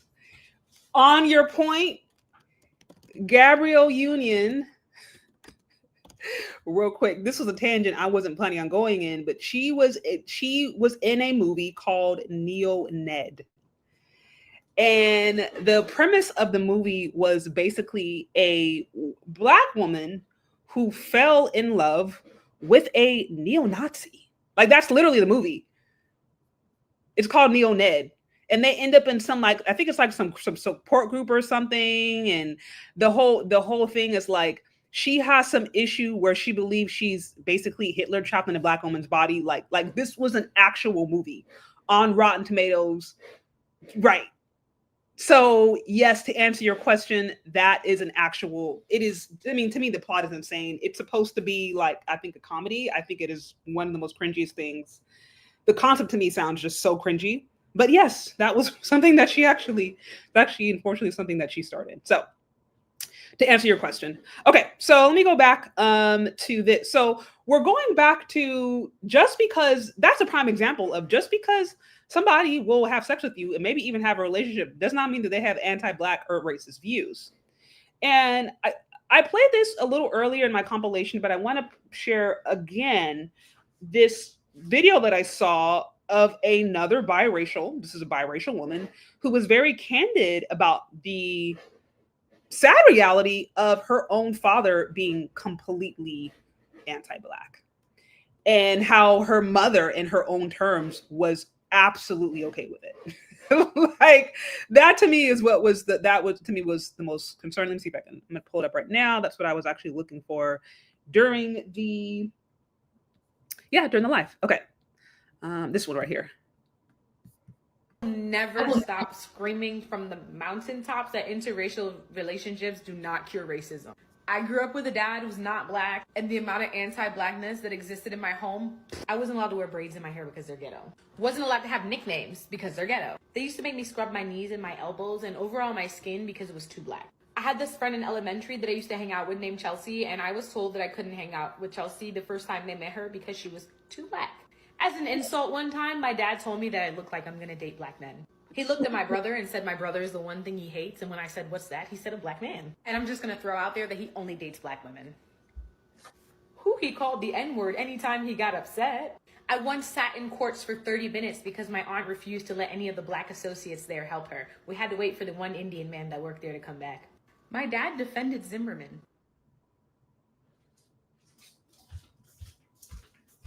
Okay, that I gotta play that one more time, y'all. That's I will crazy. never stop screaming from the mountaintops that interracial relationships do not cure racism. I grew up with a dad who's not Black, and the amount of anti-Blackness that existed in my home, I wasn't allowed to wear braids in my hair because they're ghetto.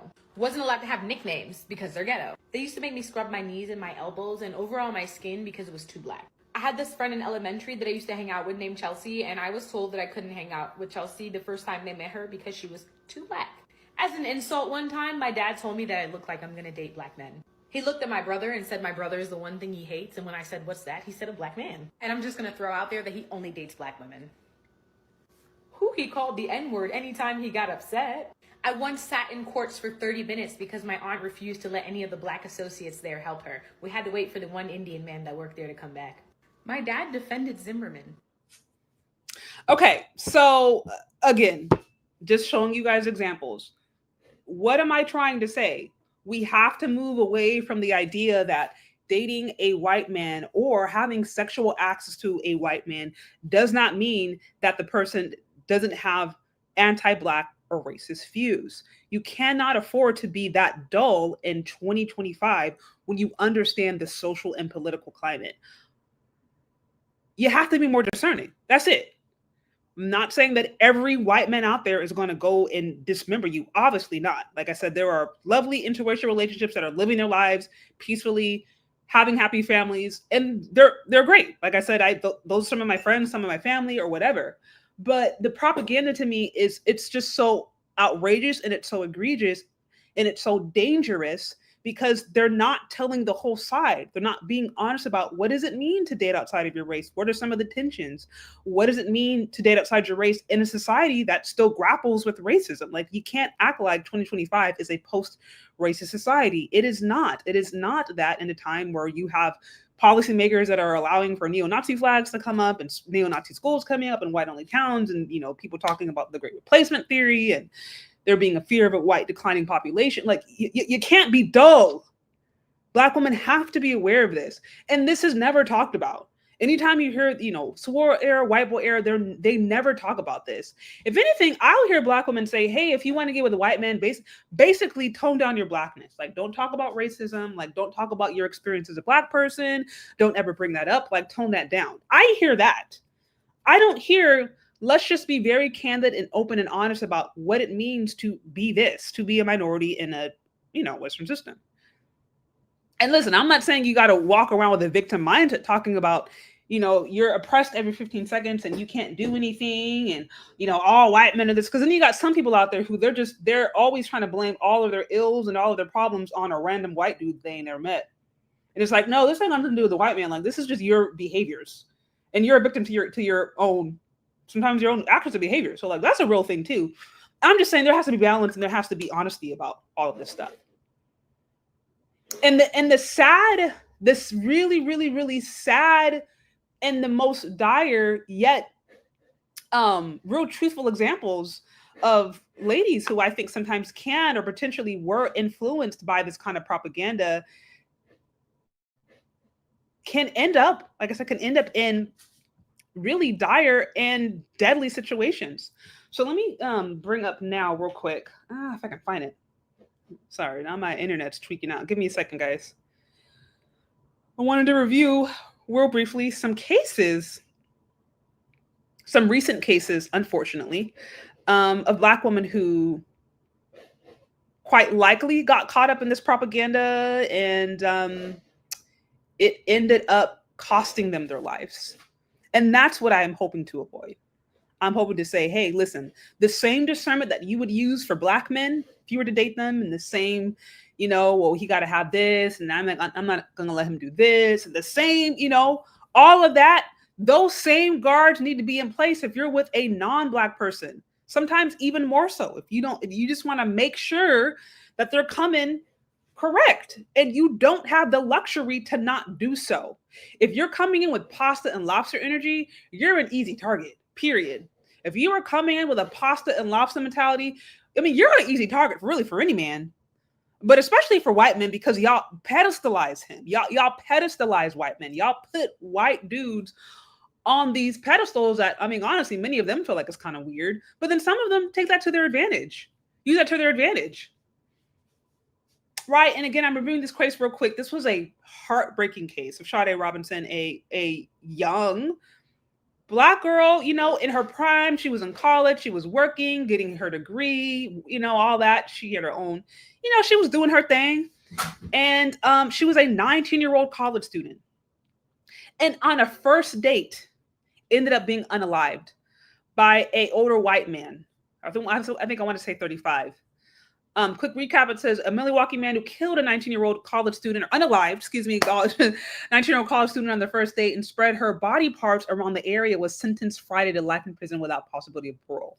So I guess the silver lining in this, I can't even necessarily say good news, but the silver lining is that it does seem like she's gotten some sense of justice at this point, that he was actually, you know, sentenced.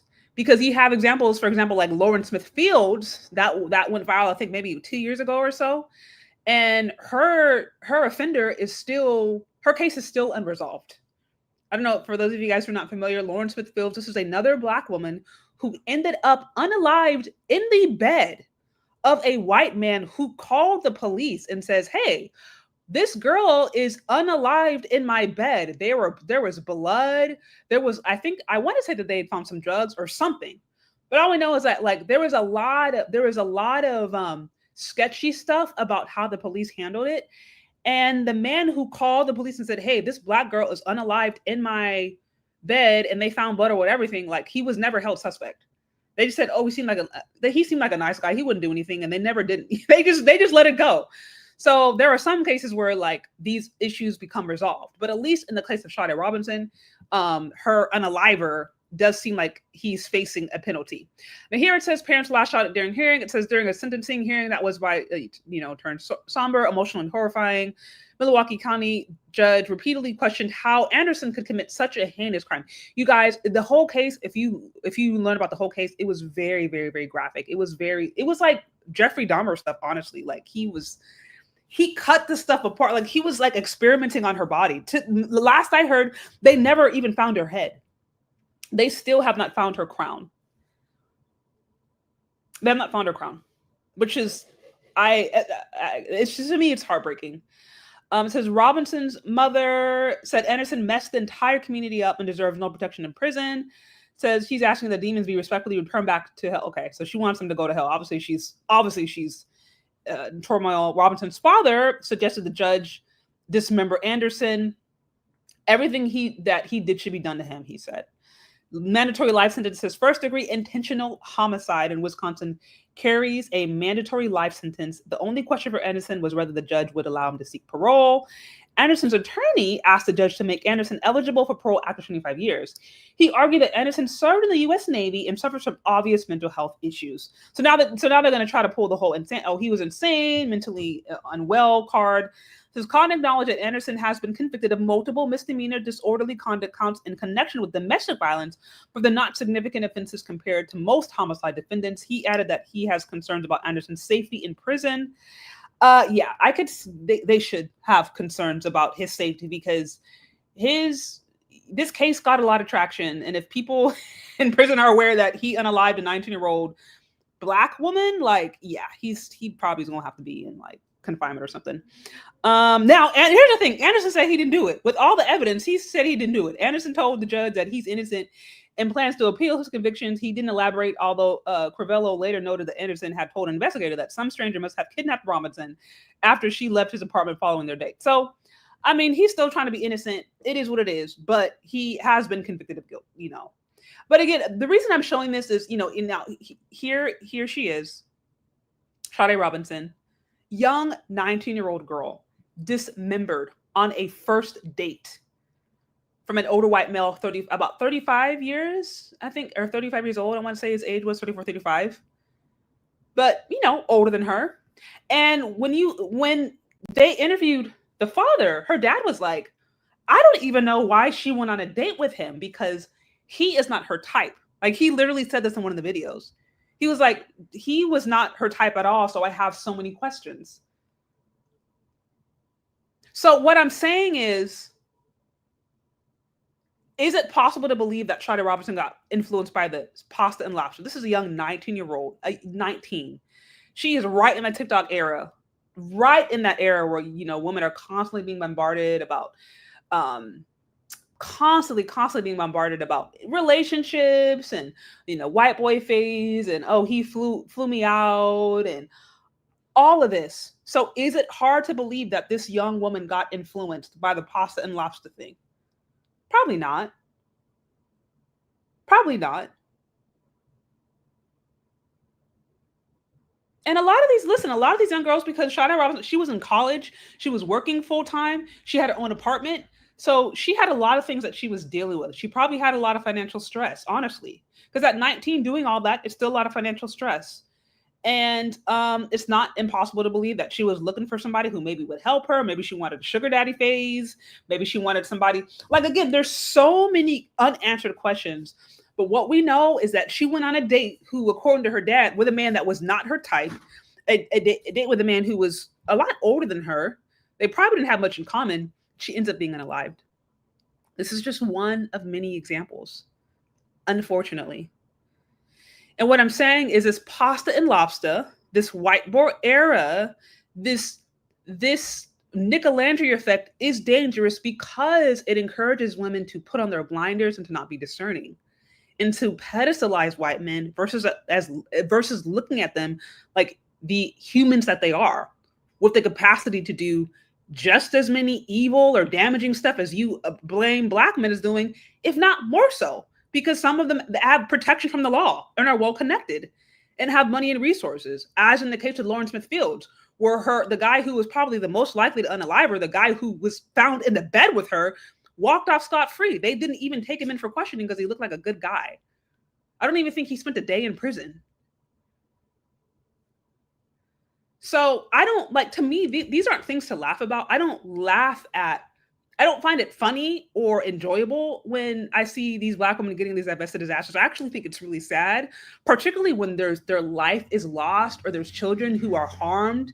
But what I'm saying is this stuff is real. This is like real life stuff. And you don't have the luxury. You don't have the luxury of not being discerning. And you don't have the luxury of not being in reality when it comes to this stuff. White men are not gods. They are, again, humans with the capacity to screw you up and screw you over just like any other man. And then some of them, like I said, who might be well connected or having connections with the law, money, or resources, are even more emboldened to do so. So, like, for all this, me, my white boy era or my white boy phase, or I'm happier, because I stopped dating Black men and got me white boy, that's weird. I mean, that's another form of fetishizing, honestly. And it just needs to stop because it's real desperate. Like it has Black women looking hella desperate, and real dusty and vulnerable. And I'm like, we could do so much better. You know what I mean?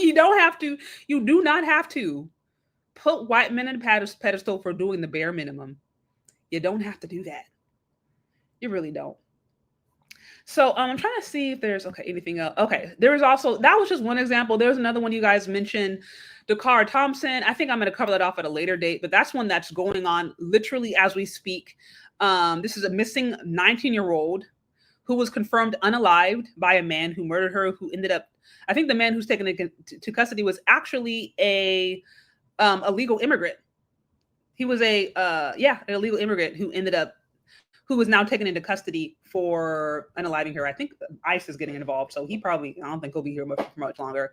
But yeah, again, this is a 19-year-old went on a date with a guy who was, I think, 35, 36. I mean, if you look at the photos, you're like, girl, like, it wasn't for looks. They were not on a date with him because of looks, because the dude was like a construction worker. Let me see if I can find this real quick. I might need to show y'all. Because I'm like, when you look at these photos too, you're like, these ladies are not doing it because of how they look. That's not what it is. Because these dudes that some of these ladies be choosing when they end up unalived are like, they look real basic. Some of them just look dusty. It's like, bro, you look like you just came off a construction site. And I don't mean no disrespect, but like the dude that this girl got, like, actually think of one of the photos I've seen him with a construction outfit. And shout out to the construction workers because they do hard work. Like, I mean, our world is built off of their labor. But this was not because of his looks. I will say that much. Okay, I'm trying to pull this up. Sorry, guys. Bear with me. My internet sometimes be a little... Okay, so yeah, let me show you this because I'm like, what is going on? What happened here? Like, how did this just happen? Like, when you start to actually see the ladies that these dudes are going on dates with, men of other races, you're like, what is going on? What is going on? This is obviously not about, is this a paid gig? Like, are these ladies playing around? Like, you know what I mean? You're saying pasta and lobster. Are you looking for a sugar daddy? Yeah, so this is the more recent. Man in U.S. illegally faces unaliving charges in missing case of Maryland woman. Respectfully, this dude is not gracing the cover of no magazine. Last I'm saying is, it looks like he's in a construction outfit. He has a scar on his face. So clearly, this girl was not on a date with this guy because of his good looks and his status. So, like, what? Huh? So 35-year-old Hugo Hernandez Mendez is facing charges of first and second degree unaliving. Right. And like I said, I'll cover the story off, but I'm just showing you guys examples because, again, there's multiple cases of these ladies being unalived by these white dudes or these non-Black men that are significantly older than them. And I'm like, huh? Was this a paid gig? Or like, were you on pasta and lobster? So again, that's all I am trying to say. That's all I'm trying to say. Now, real quick, I did see a few more super chats come through. Okay, this one, it says, thank you for good work you do. I've shared it with others on my show and at work I do in LA County mental health support groups. Shout out to you, MC Recovery and Relapse with the 5. I appreciate you. Thank you so much. Just thank you for joining. Over here it says the first HBCU was a swirl resort. So, okay. The HBCUs, to my understanding, that's not surprising because the HBCUs, to my understanding, were overwhelmingly attended by the byproducts of, they were biracials. They were the light-skinned class. They were the byproducts of, usually white slave masters and their slave women and the children who ended up getting access to that school. So that's not surprising to me because it wasn't like these weren't like what someone call monoracial or like the dark skin. They weren't the field Negroes going to the HBCUs. No, these are the light skinned, talented 10th kind, the people who are passing the paper brown test, all that stuff. I mean, the paper bag test, right? Pencil test. They were that class of Negro. The mixed one had a white dad. Those are the ones who the HBCUs. So that matters. Context matters. Says my high school grandfather hated us, Boston PD. Shout out to you with the 2. It happens. You know, I mean, it happens. Again, shout out to Malarkey with the 15. So still here. I don't know if you're still here, but I appreciate your support. I mean, Malarkey's been a consistent supporter since pretty much day one. I really appreciate you. It says, I love to see you back doing live, Sister Shay. Some dusty UK pounds to show my appreciation. I hope others are equally appreciative by subscribing, liking, and donating. You put in the work, sis. Thank you, Malarkey. Yeah, this is very last minute, but I felt like it was necessary. It says, Black women let white women act out race fantasy. It's like I want to. It's like I don't want to believe that, but I've seen too much evidence. There is literally one. There was one I seen of this dude talking to his Black woman, being like, "Oh, are you ready for me to grape you?" And she's like, "Ha ha ha!" She's laughing. She's like, "Okay, so you're ready?" And he says it multiple times, like as he's recording, he was like, "You want to be graped?" Like he's like, and she's joking about it, and I'm like, "Okay, see, you're not supposed to post this.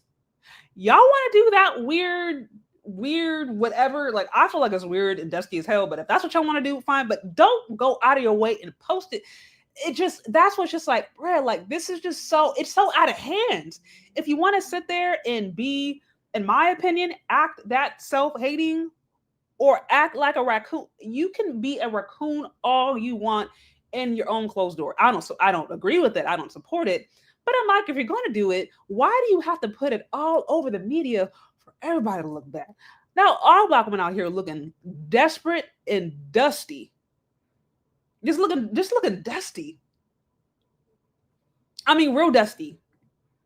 Especially when you see who they're choosing. It's like, ma'am, you did not level up. I hate to break it to you. Most people are not having the Nicolandria experience.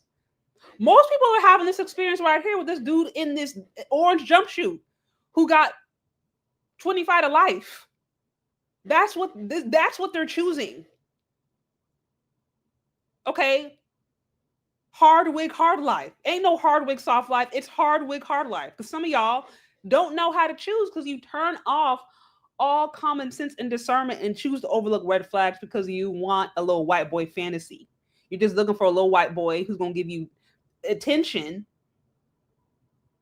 to fulfill your fantasy. You don't actually want real, genuine love, relationship, accountability, and everything that comes along with that. And it's weird and it's getting dangerous. And we have got to stop. Like, this is not cute anymore. I mean, it was never cute, but now it's looking like, yeah, it just looks bad. Like, desperately bad. And like I said, look, I'll continue to talk about this as long as this continues to be as open and egregious and as loud as it is. I'm going to continue to talk about it because it's relevant and it's getting me some money. So, hey, I'm like, listen, y'all want to get me paid by acting foolish? All right. Okay. But we just got to make it clear, like, Miss Nicolandria, she ain't speaking for me. She was talking about, oh, you know, there's a lot of women in my community, not my community. I don't know what community you're talking about, but that is not my community. That I don't resonate with any of that. I'm not looking for a 24-year-old in between homes, Republican, trying to just make $1. Okay. We're not doing that. And like I said, the reason I like to bring up his political affiliation is just because I know Black women are real salty about that. I don't really care. Honestly, I'm more independent. I'm like, I mean, you're hard pressed to find me being fully aligned with any party because I think there are things that I agree with and disagree with both parties. So, but that's another conversation for another day. I am just saying, for all women who supposedly are so all about liberation and moving forward and not wanting to ever deal with anyone related to Trump and unfriending all these white women who voted for Trump, y'all surely seem to be open to Trump supporters as long as he's white male. And that shows me how flimsy a lot of even when this stuff is when it comes to politics. These ladies don't really care about that stuff because as long as the dude comes in the right package, they gonna be wearing the MAGA hats just along. They're gonna be wearing the MAGA hats, the MAGA shirts. 2 seconds later, talking about make America great again. You know what I mean? Talk about we gotta They're gonna be right there doing it. So it was all fake. It's all fake, anyways. It's all a show.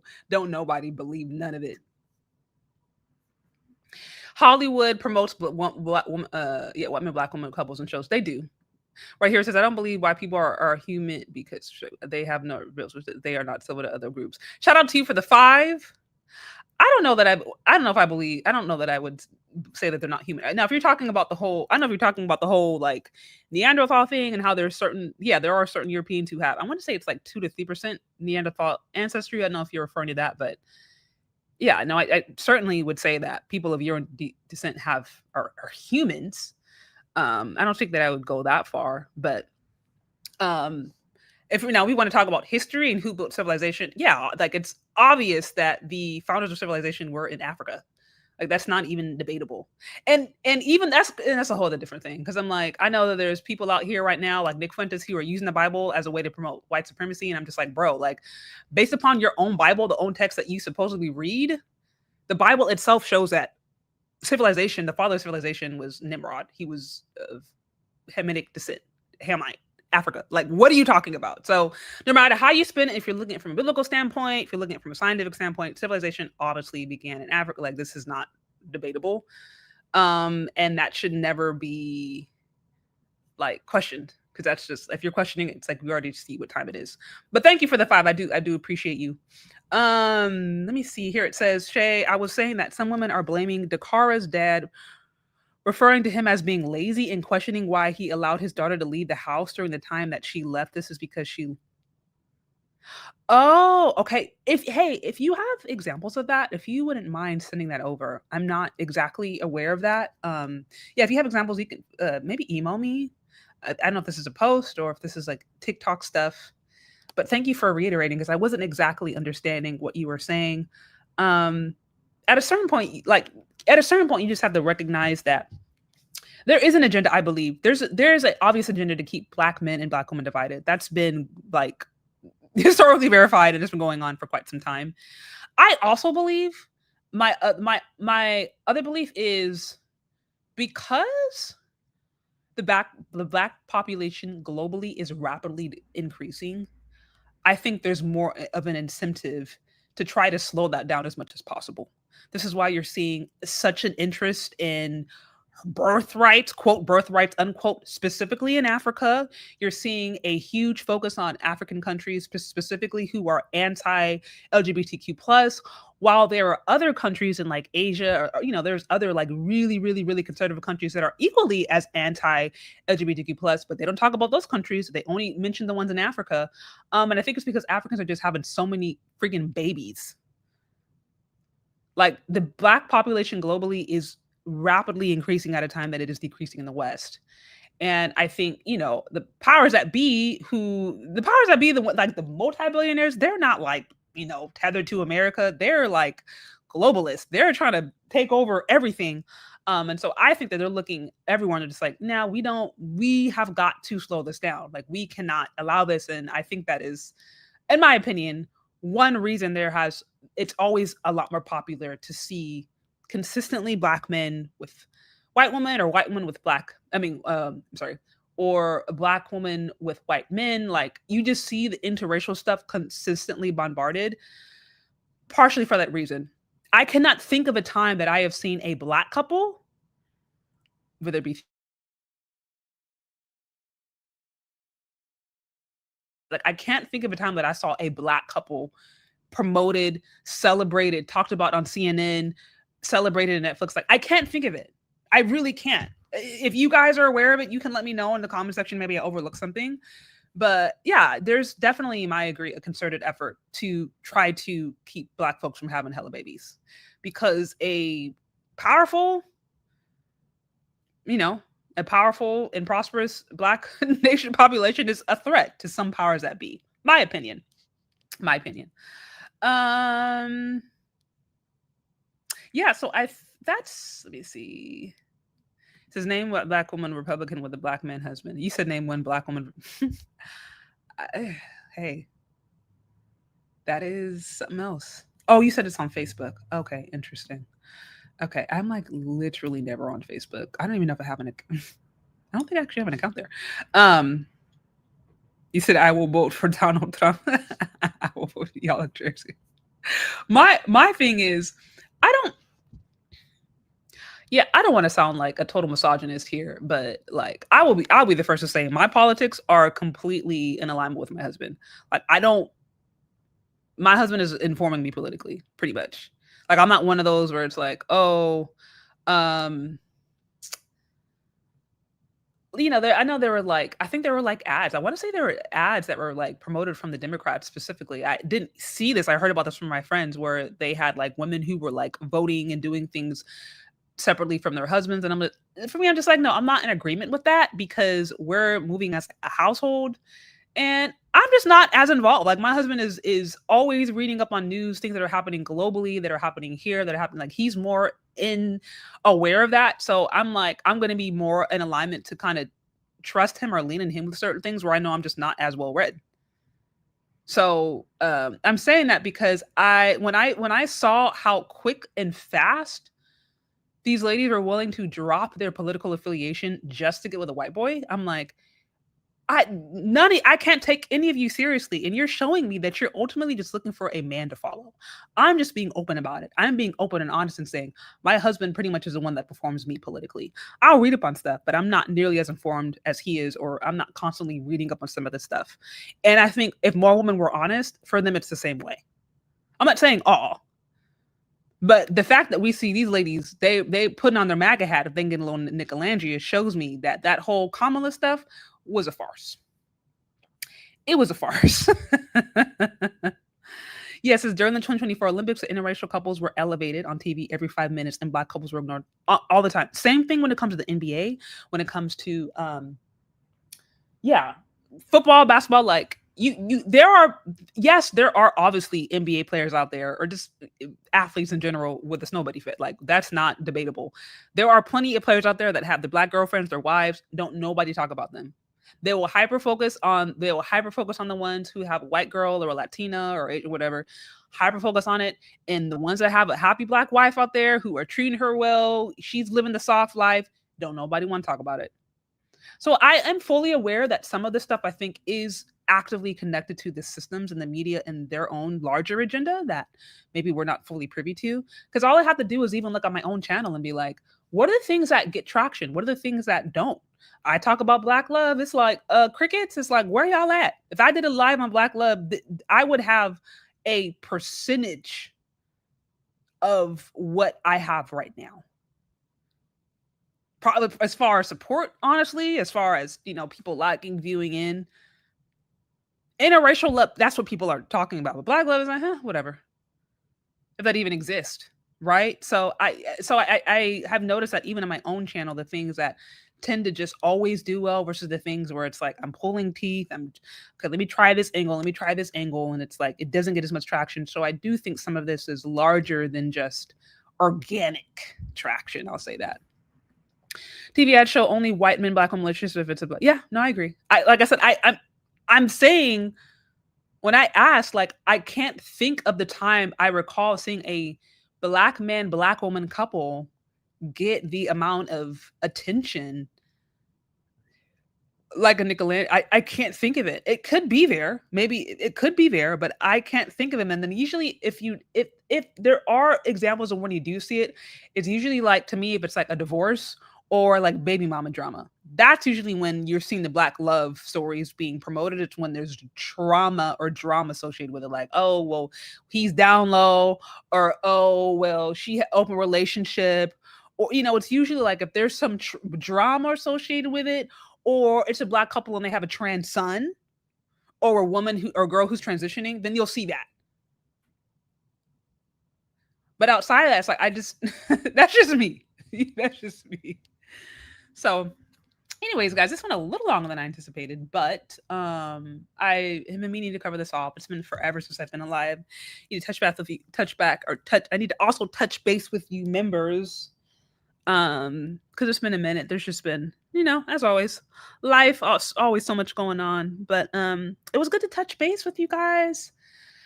I think that's we've covered off a lot today. So if any of you guys who joined me late, you can go back and check literally everything. There's so many references. We looked at the Nicolandria effect. We looked at, ladies in the whiteboard era. We looked at ladies who are openly thirsting and wanting their white guys. We looked at the narratives that are driving that. We looked at the reality behind the narratives that are driving that.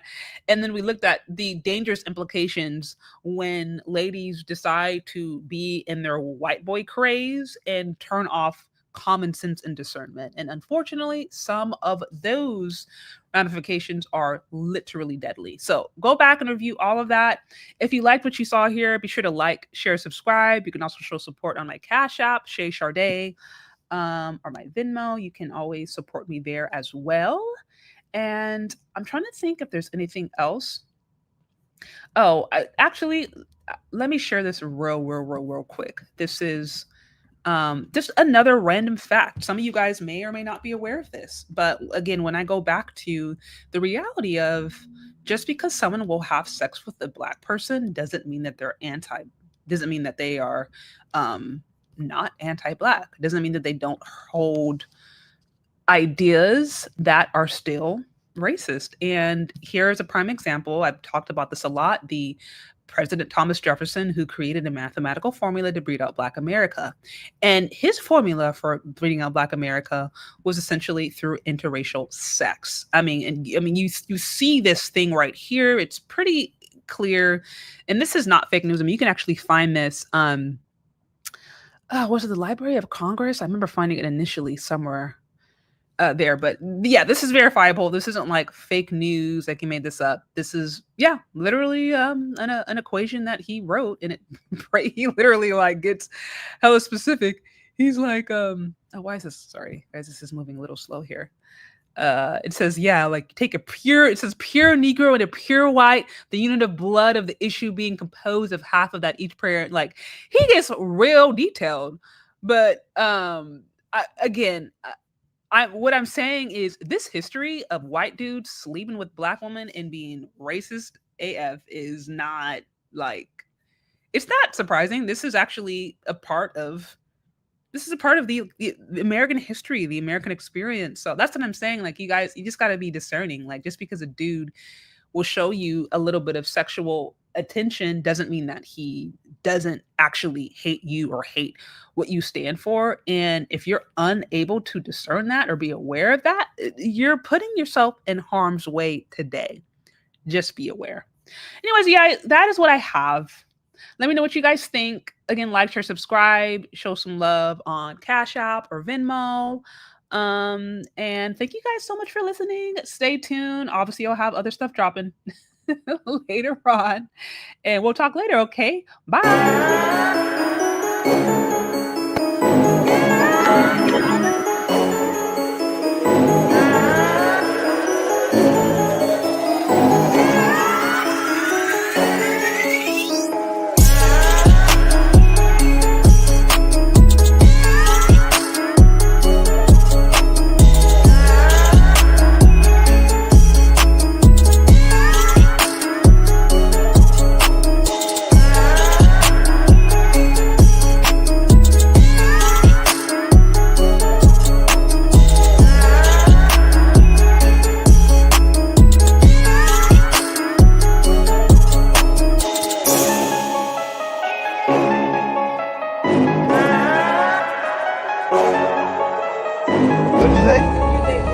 Absolutely not. Because they're disgusting. Yeah. Yeah, you got the big ones. Yeah, thanks, I know.